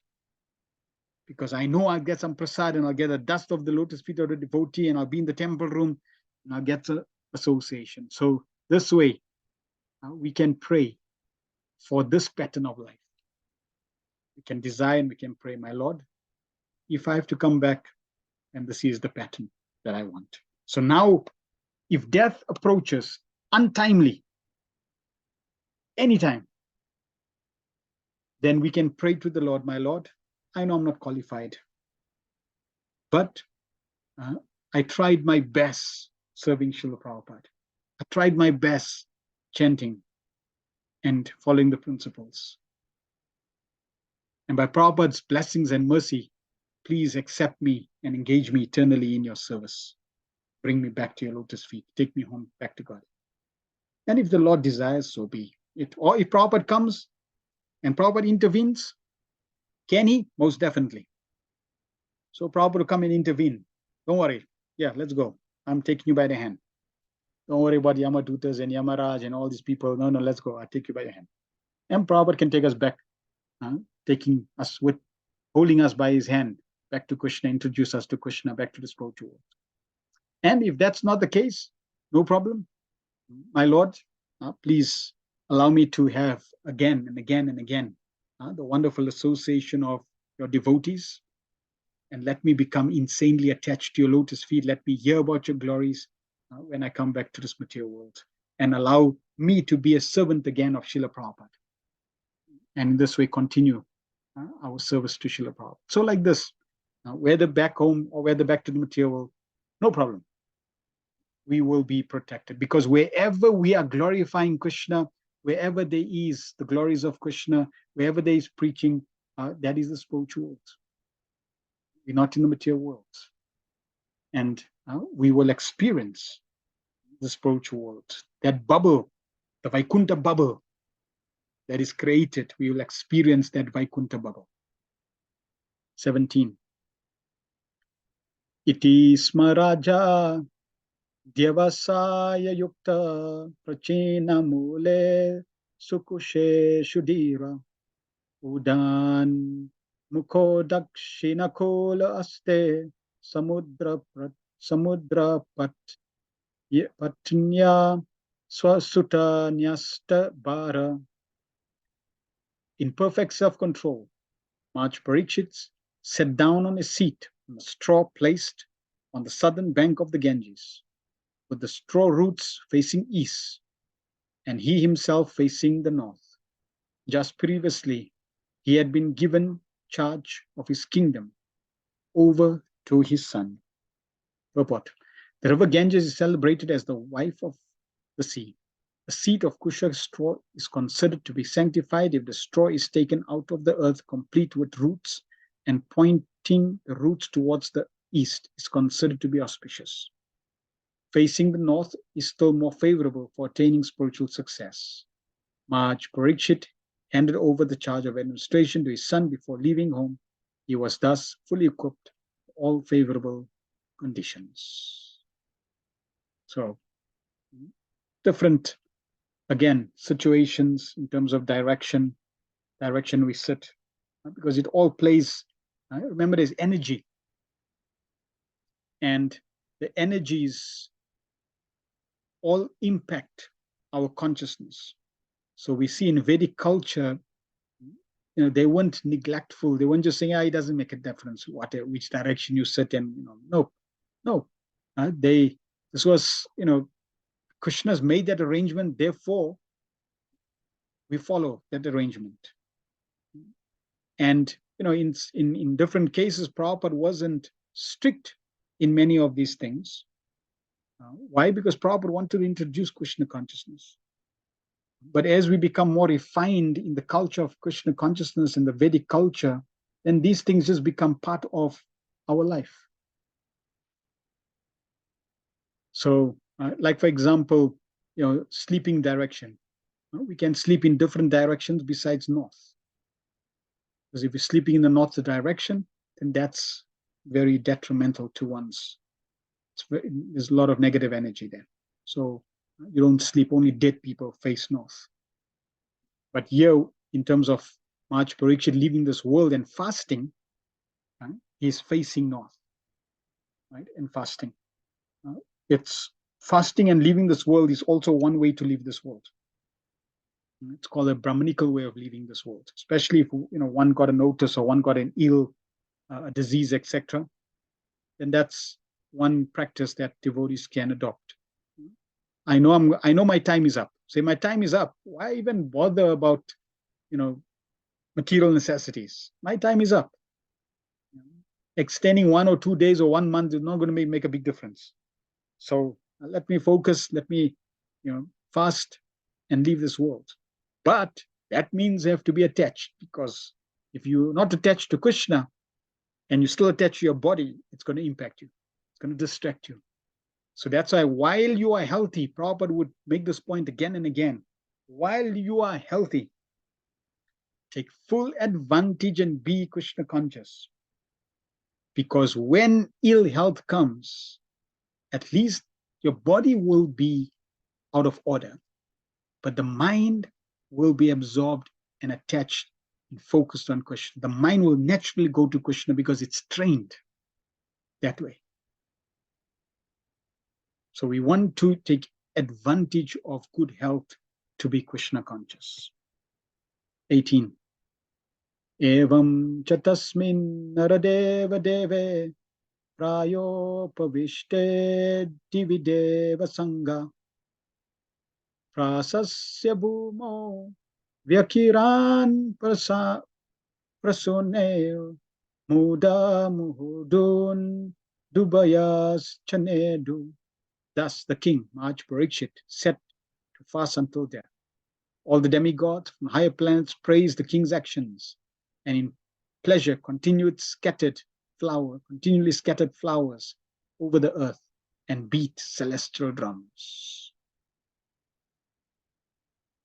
Even up to the time of Maharaj Parikshit, there were interplanetary communications, and the news of Maharaj Parikshit's fasting unto death to attain salvation reached the higher planets in the sky, where the intelligent demigods live. The demigods are more luxurious than the human beings, but all of them are obedient to the orders of the Supreme Lord. There is no one in the heavenly planets who is an atheist or non-believer.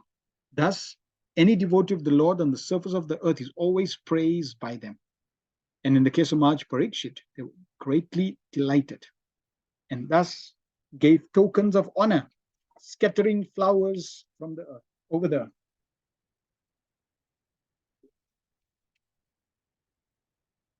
And beating celestial drums. The demigods take pleasure in seeing someone go back to Godhead.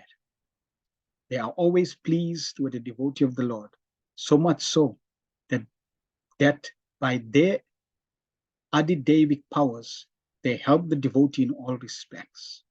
And by their actions, the Lord is pleased with them. There is an invisible chain of complete cooperation between the Lord, demigods, and the devotees of the Lord. There are those who, like many sages described in the Vedas, where Indra would send Menaka, the heavenly damsels, to distract them. Why? Because they are interested in the post of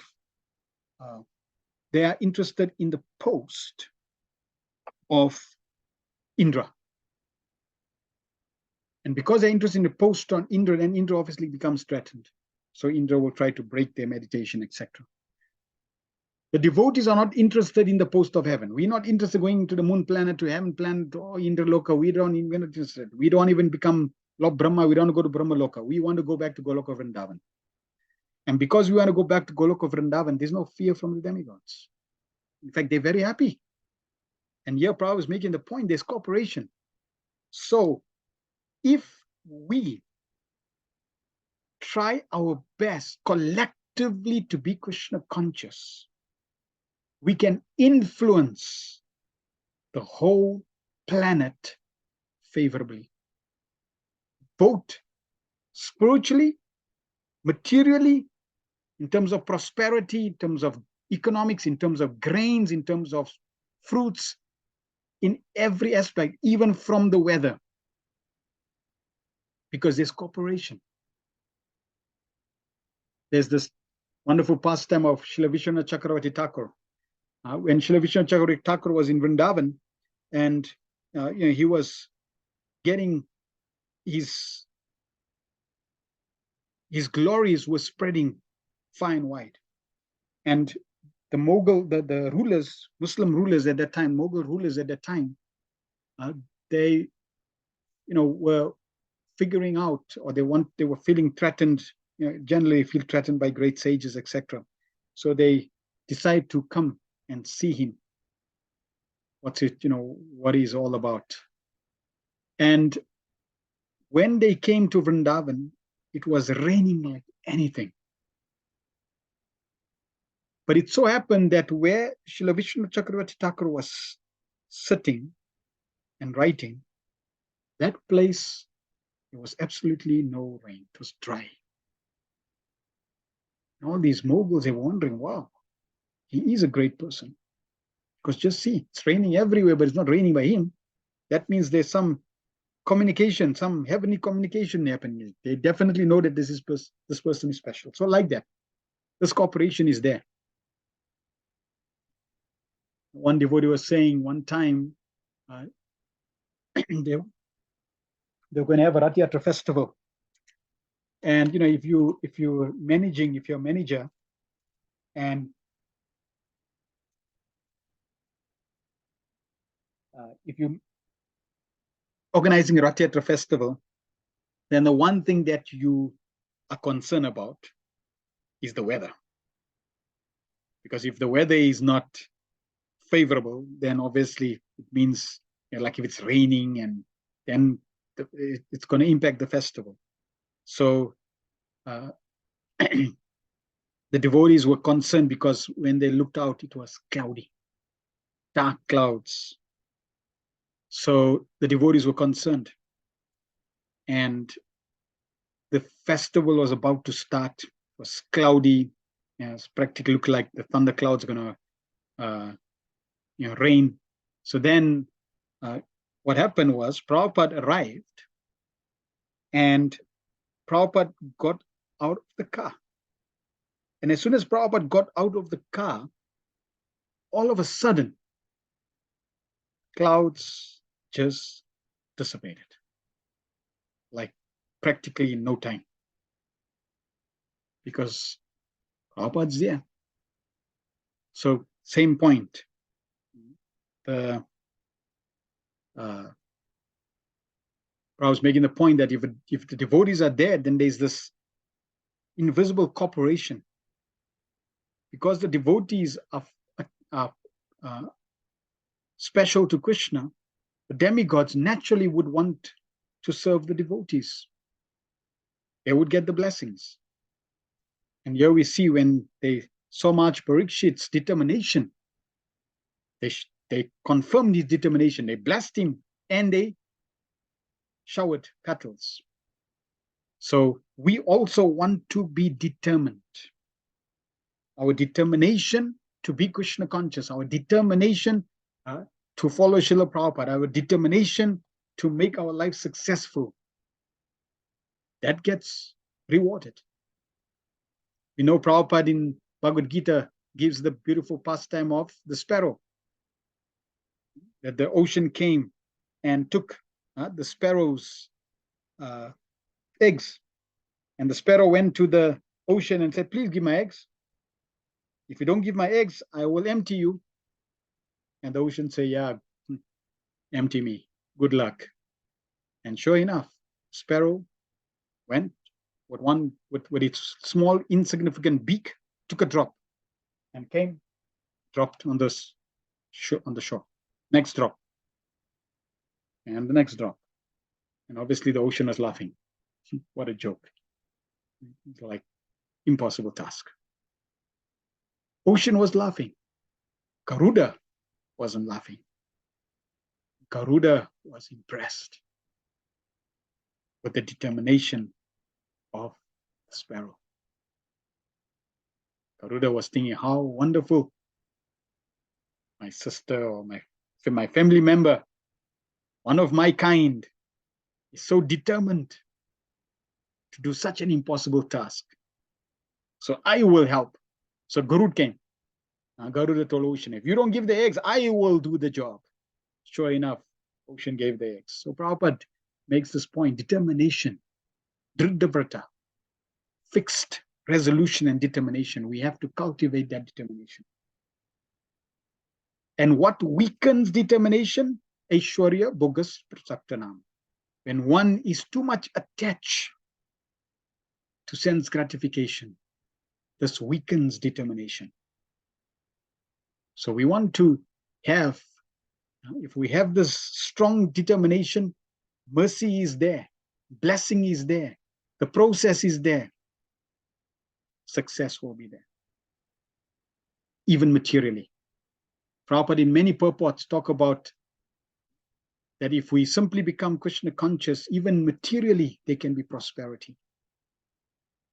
Krishna makes arrangements. Krishna makes arrangements. 19.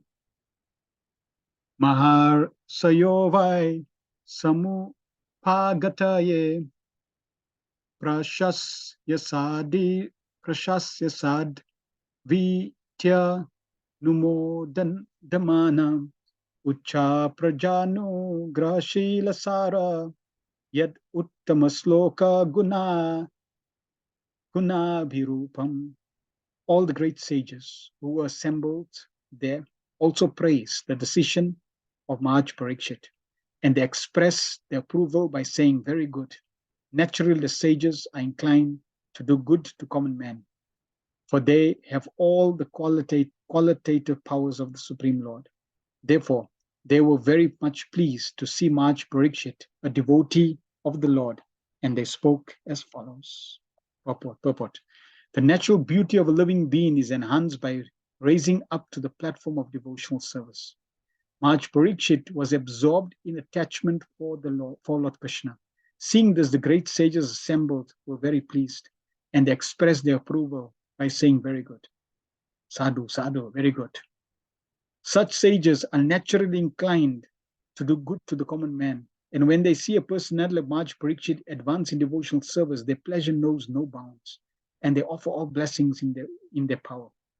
The devotional service of the Lord is so auspicious that all demigods, all sages, and the Lord himself become pleased with the devotee. Therefore, the devotee finds everything auspicious.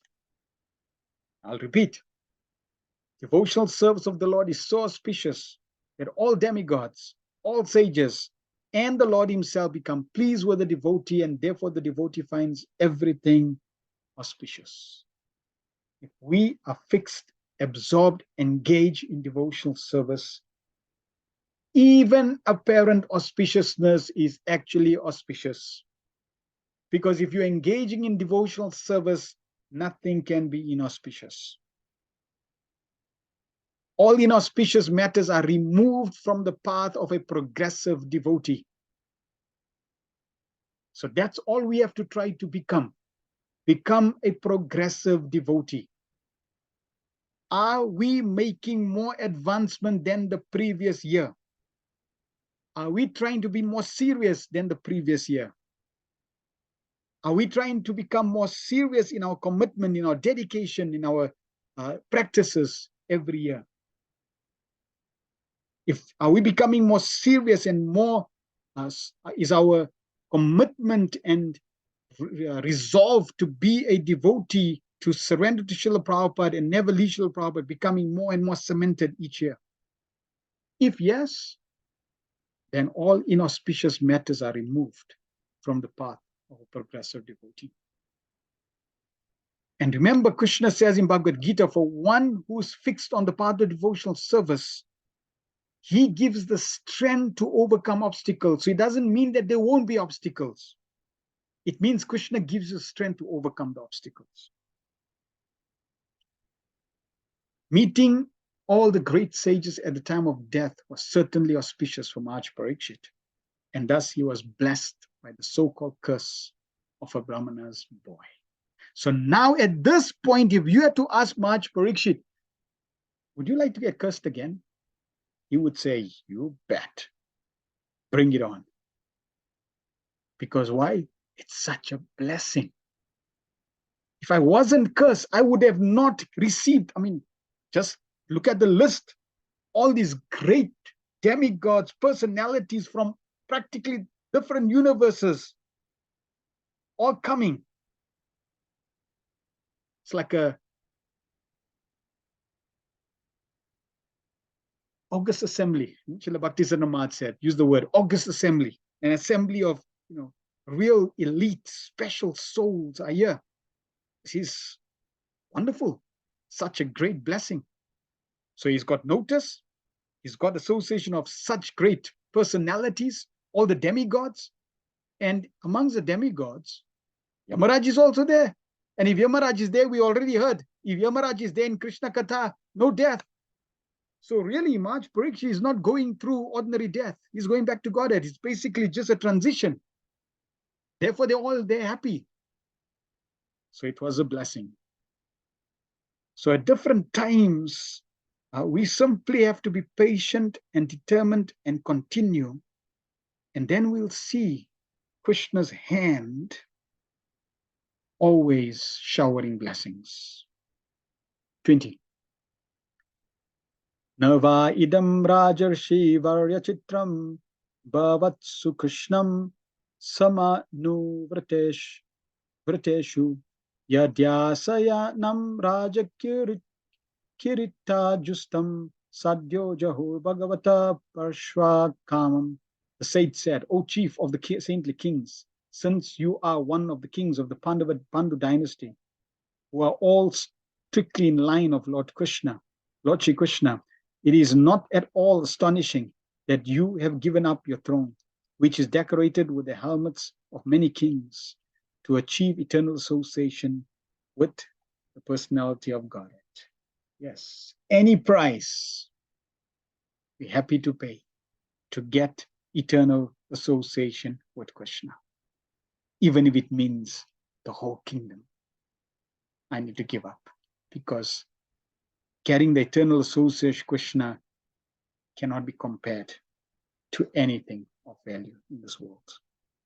Foolish politicians who hold political administrative posts think that the temporary posts they occupy are the highest material gain of life, and therefore they stick to those posts even up to the last moment of life without knowing that achievement of liberation as one of the associates of the Lord in his eternal abode is the highest gain of life. Human life is meant for achieving this end. The Lord has assured us in Bhagavad Gita many times that going back to Godhead, his eternal abode, is the highest achievement. Prahlad Maharaj, while praying to Lord Nrsimhadev, said, "Oh my Lord, I am very much afraid of the materialistic life. I am not at least afraid of your present ghastly, ferocious feature as Nrsimhadev. This materialistic way of life is something like a grinding stone, and I am being crushed by it.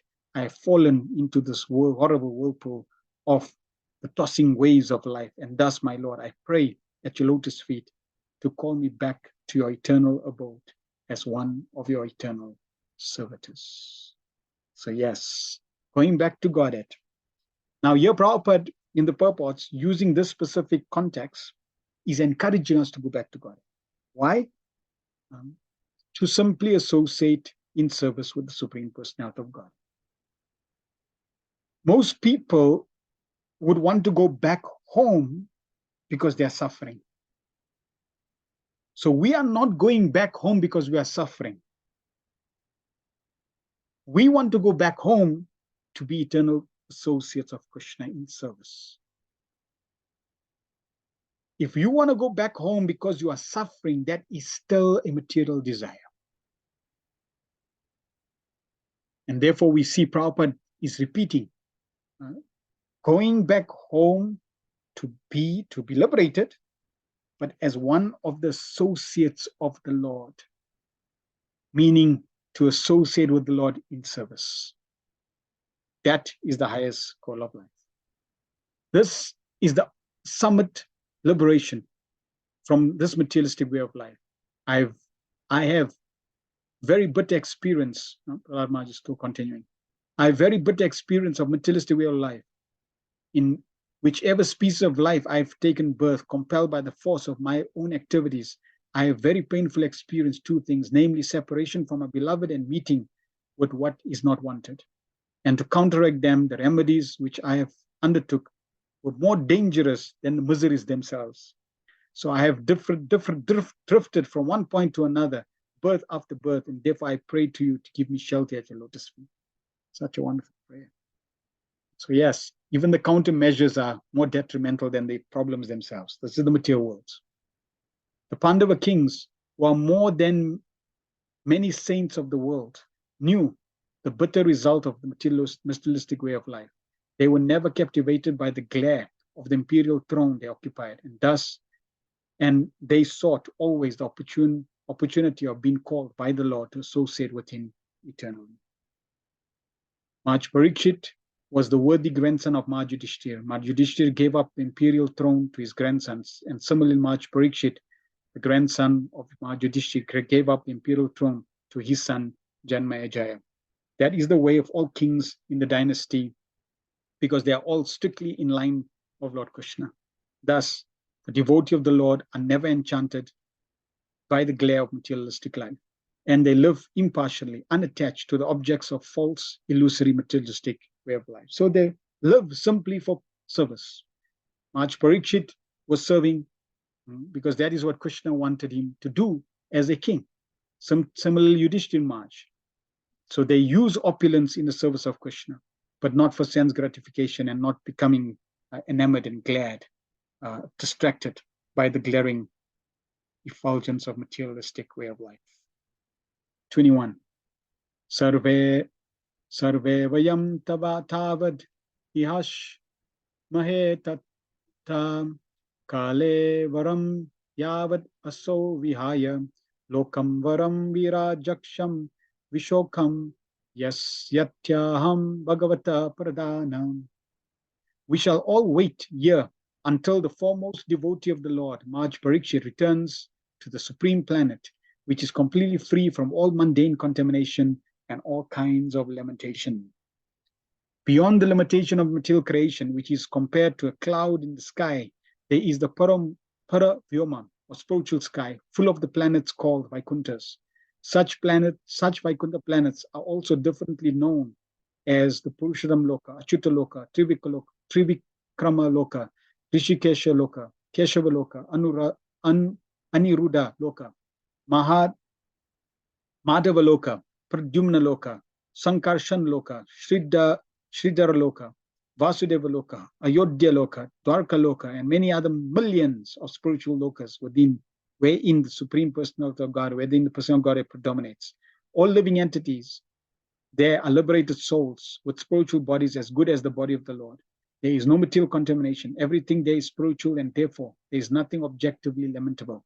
They are full of transcendental bliss and are without birth, death, old age, and disease. And that's where we want to go. And amongst all the above mentioned Vaikuntha Lokas, there is one supreme Loka called Goloka Vrindavan Ki Jai, which is the abode of Lord Shri Krishna and his specific associates, Maharaj Parikshit, was destined to achieve this particular loka, and the great rishis assembled there could foresee this, all of them consulted among themselves about the great departure of the great king, and they wanted to see him up to the last moment, because they would no more be able to see such a great devotee of the Lord. When a great devotee of the Lord passes away, there is nothing to be lamented, because the devotee is destined to enter into the kingdom of God. But the sorrow plight is that such great devotees leave our sight, and therefore there is every reason to be sorry. As the Lord is rarely to be seen by our present eyes, so also are the great devotees. The great rishis therefore correctly decided to remain on the spot till the last moment. Ashrutya tadrishi ganavaccha parikshit samamam maduchat guru chavyak likam abasat tainan abhinandya yuktan shushru shamanam charitani Vishnu. All that was spoken by the great sages was very sweet to hear, full of meaning, and appropriately presented as perfectly true. So after hearing them march, Parikshit, desiring to hear the activities of Lord Shri Krishna, the personality of Godhead, congratulated the great sages. Samagata sarvata eva sarve vedayata murti darastri prishte nehatam namutra cha kaschanartha rite para nugaraham atmasilam. The king said, O great sages, you have all very kindly assembled here, having come from all parts of the universe. You are all as good as the supreme knowledge personified, who resides in the planet above the three lokas, Satyaloka. Consequently, you are naturally inclined to do good to others, but for this you have no interest, either in this life or in the next. The six kinds of opulences, namely wealth, strength, fame, beauty, power, and renunciation, are all originally different attributes pertaining to the absolute personality of Godhead. The living being, who are part and parcel entities of the Supreme Being, have all these attributes partially, up to the full strength of 78%. In the material world, these attributes, up to 78% of the Lord's attributes, are covered by the material energy, as the sun is covered by the cloud. The covered strength of the sun is very dim compared to the original glare. Similarly, the original color of the living beings with such attributes become almost extinct. There are three planetary systems, namely the lower worlds, the intermediate worlds, and the upper worlds. The human beings on earth are situated in the middle of the intermediate worlds, but living beings like Brahma and his contemporaries live in the upper worlds, of which the topmost is Satyaloka. In Satyaloka, the inhabitants are fully cognizant of the Vedic wisdom, and thus the mystic yoga of cloud of material energy is cleared. Therefore, they are known as the Vedas personified. Such persons, being fully aware of the knowledge both of mundane and transcendental, have no interest in either the mundane or transcendental worlds. They are practically desireless devotees. In the mundane world, they have nothing to achieve, and in the transcendental world, they are full in themselves. Then, why do they come to the mundane world? By the order of the Lord, they descend to different planets as messiahs to deliver the fallen souls. On earth, they come down, do good to the people of the world in different circumstances, understand under different climatic influences. They have nothing to do in this world save and except reclaim the fallen souls rotting in material existence, deluded by material energy. So we were rotting in this material world, and Prabhupada came for no other purpose but simply to reclaim us. Therefore, we are eternally indebted. 24, last verse. Tata chava prachyam imam vipriche vishrabhya vipra iti kritya yatma sarvatmanam mritya krityam sudam cha tatram rikshata biyukta.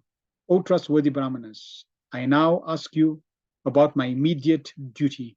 Please, after proper deliberation, tell me of the unalloyed duty of everyone in all circumstances, and specifically of those who are just about to die. Very, very important question. He's asking the Brahmanas, please tell me, what should I do right now at this point? I'm dying. What is my duty right now in this point, at this point of my life when I'm dying? So this question is really the turning point of Srimad Bhagavatam going to be spoken. Prabhupada says, in this verse, the king has placed two questions before the learned sages. The first question is, what is the duty of everyone in all circumstances? So when one is living, what should one do? And the second question is, what is the specific duty of one who is to die very shortly? So two very pertinent, very important questions. Out of the two, the question relating to dying man is most important because everyone is a dying man, either very shortly or after 100 years. We're going to die. So I'm not dying right now. So then this question is very important, because if I can master the answer to this question, problem solved. Then I don't need to worry about death. I'm prepared for the exam. Let the exam come. Out of the two questions, the one questions relating to dying man is most important, because everyone is dying man, either very shortly or after 100 years. The duration of life is immaterial, but the duty of a dying man is very important. Maharaj Parikshit placed these two questions before Sukadeva Goswami, also on his arrival. And practically the whole Srimad Bhagavatam, beginning from the second canto up to the end of the 12th canto, deals with these two questions.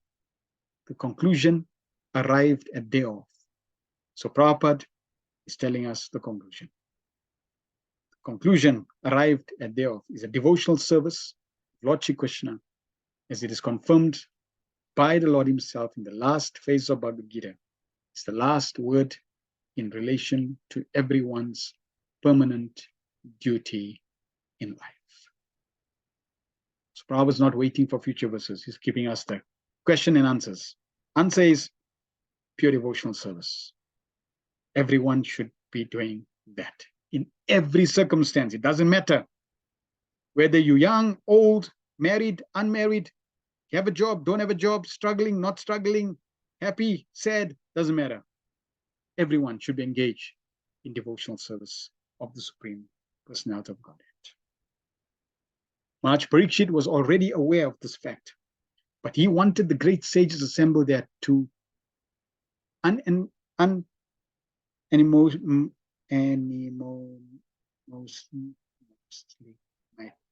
unanimously, it's a tongue twister, give their verdict on his conviction, so that he might be able to go on with his confirmed duty without controversy among the sages.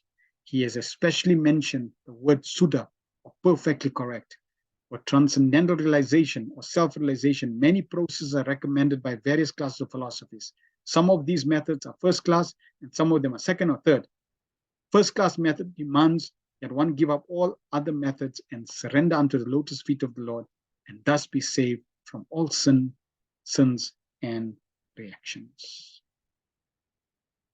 And thus ends this section of the Bhagavatam. Grantarachim Bhagavatam ki jai, Srila Prabhupada ki jai, Nitai Go Pramanande, Hari Hari Bol. Right, we'll just take any questions or comments, please type in the chat.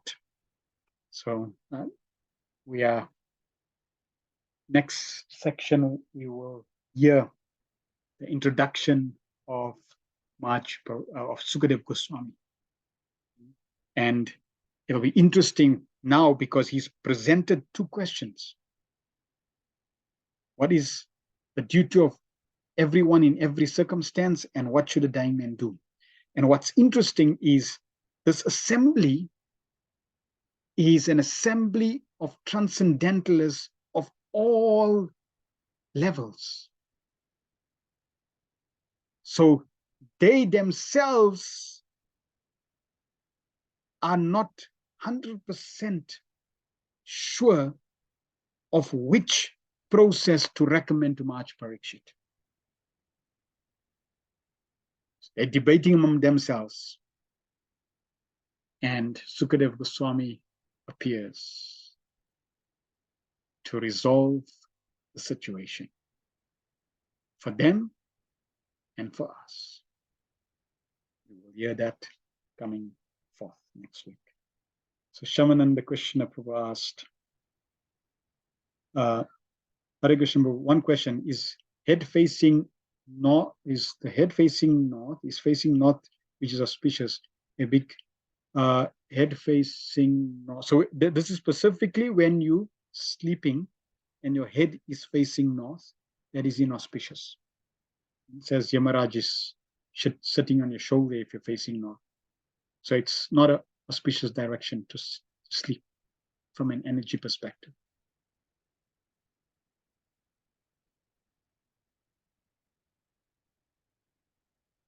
When Maharaj Parikshit is leaving, he's not sleeping. His head is facing north, right? He's not sleeping.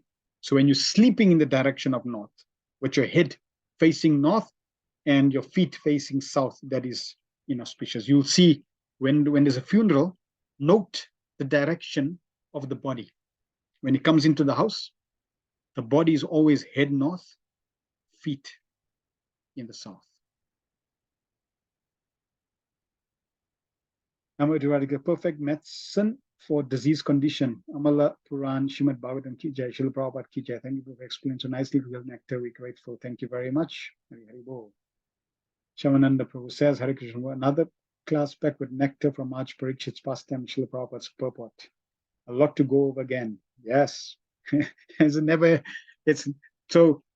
never-ending story of nectar. Yeah. Each, practically all the purports, it's like we are bathing in an ocean of wisdom that is nectarian because it is all connected to Krishna. And just as people are interested in acquiring knowledge, we in the information age, but all the information in this information age leaves an empty vacuum in your heart, besides the Srimad Bhagavatam. This, fulfills the vacuum, resolves all the sins, gives us pure devotional service, entertains us, gives us happiness, allows us to spend our time, and allows us to cure the 4 biggest problems: birth, death, disease, and old age. Mother Lash, Hare Krishna, thanks for your melodious recitation of the slokas. I'm glad you found it melodious. Yeah, I'm definitely not the best reciter, but yes, I try. So I'm glad you're finding it a little melodious for the beautiful class full of mind-quenching knowledge and definitely auspicious soul food. Yes. Bafana Prabhu, ghastly, ferocious face of Lord Nrsimhadev, not the least of his fears, than materialistic grinding and tossing of waves. Such powerful prayer. Yes, that was a beautiful prayer. It feels as though sages were in the funeral of Maharaj Parikshit, yet he was the director, same time, and inspiring the attendees. Yes, isn't it amazing that a funeral can be, or somebody at their deathside, somebody at their deathbed is so auspicious and glorious. And Prabhupada gave us that so that we can also follow in the footsteps of Maharaj Parikshit. And we see so many devotees that leave this world. By Prabhupada's mercy, the devotees create such an environment so that they can live in this world. So it's a very, very wonderful blessing. Yes, thank you, Mother Lash. All right, thank you very much, Mother Chandra. How to get us convinced that we will die sooner or later, because we always forget this fact. So we have to, so one thing is we can remind ourselves. Another thing is don't worry about it. So one way is to remind yourself that I'm going to die, therefore I need to do something about it. The other way is simply keep yourself fully engaged so that you don't need to worry about death. That's a more positive way. Simply just keep yourself fully engaged in devotional service. Whenever you have time, engage, hear, chant. And in this way, you don't need to worry about dying because you are focused and absorbed in hearing and chanting. Because when you're going to die, what you're going to do? You enchant. So that's a better way. Just focus on hearing and chanting. Either engaging devotional service, and when you engage in devotional service, remember who you're serving. Remember Krishna. Chant Hare Krishna. When you're chanting Hare Krishna, remember Krishna. And when you're hearing about Krishna, you're already hearing the glories of Krishna. You're associating with devotees, that's a blessing. In front of deities, it's a blessing. So in this way, keep yourself fully Krishna conscious. And you don't need to worry about reminding yourself you're going to die.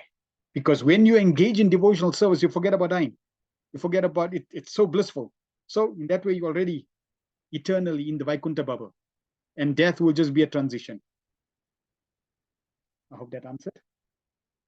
Bafana Prabhu, wonderful association of these lectures for elevation. Devotion depends on them so much. Thank you for all the association. Interesting how we should elevate every year to do checklists of where one is. Yes, and Srila Bhaktivinoda Thakur says every Ekadasi we can do a checklist. Are we making advancement? Are we progressing? Because if we don't progress, Niyamagra, it's one of the obstacles in devotional service. To practice the rules and regulations just for practicing without the goal of devotional service, or neglecting the rules and regulations, or not making advancement detrimental for process bhakti. I enjoyed the class free from interference outside. I'm happy. I'm glad.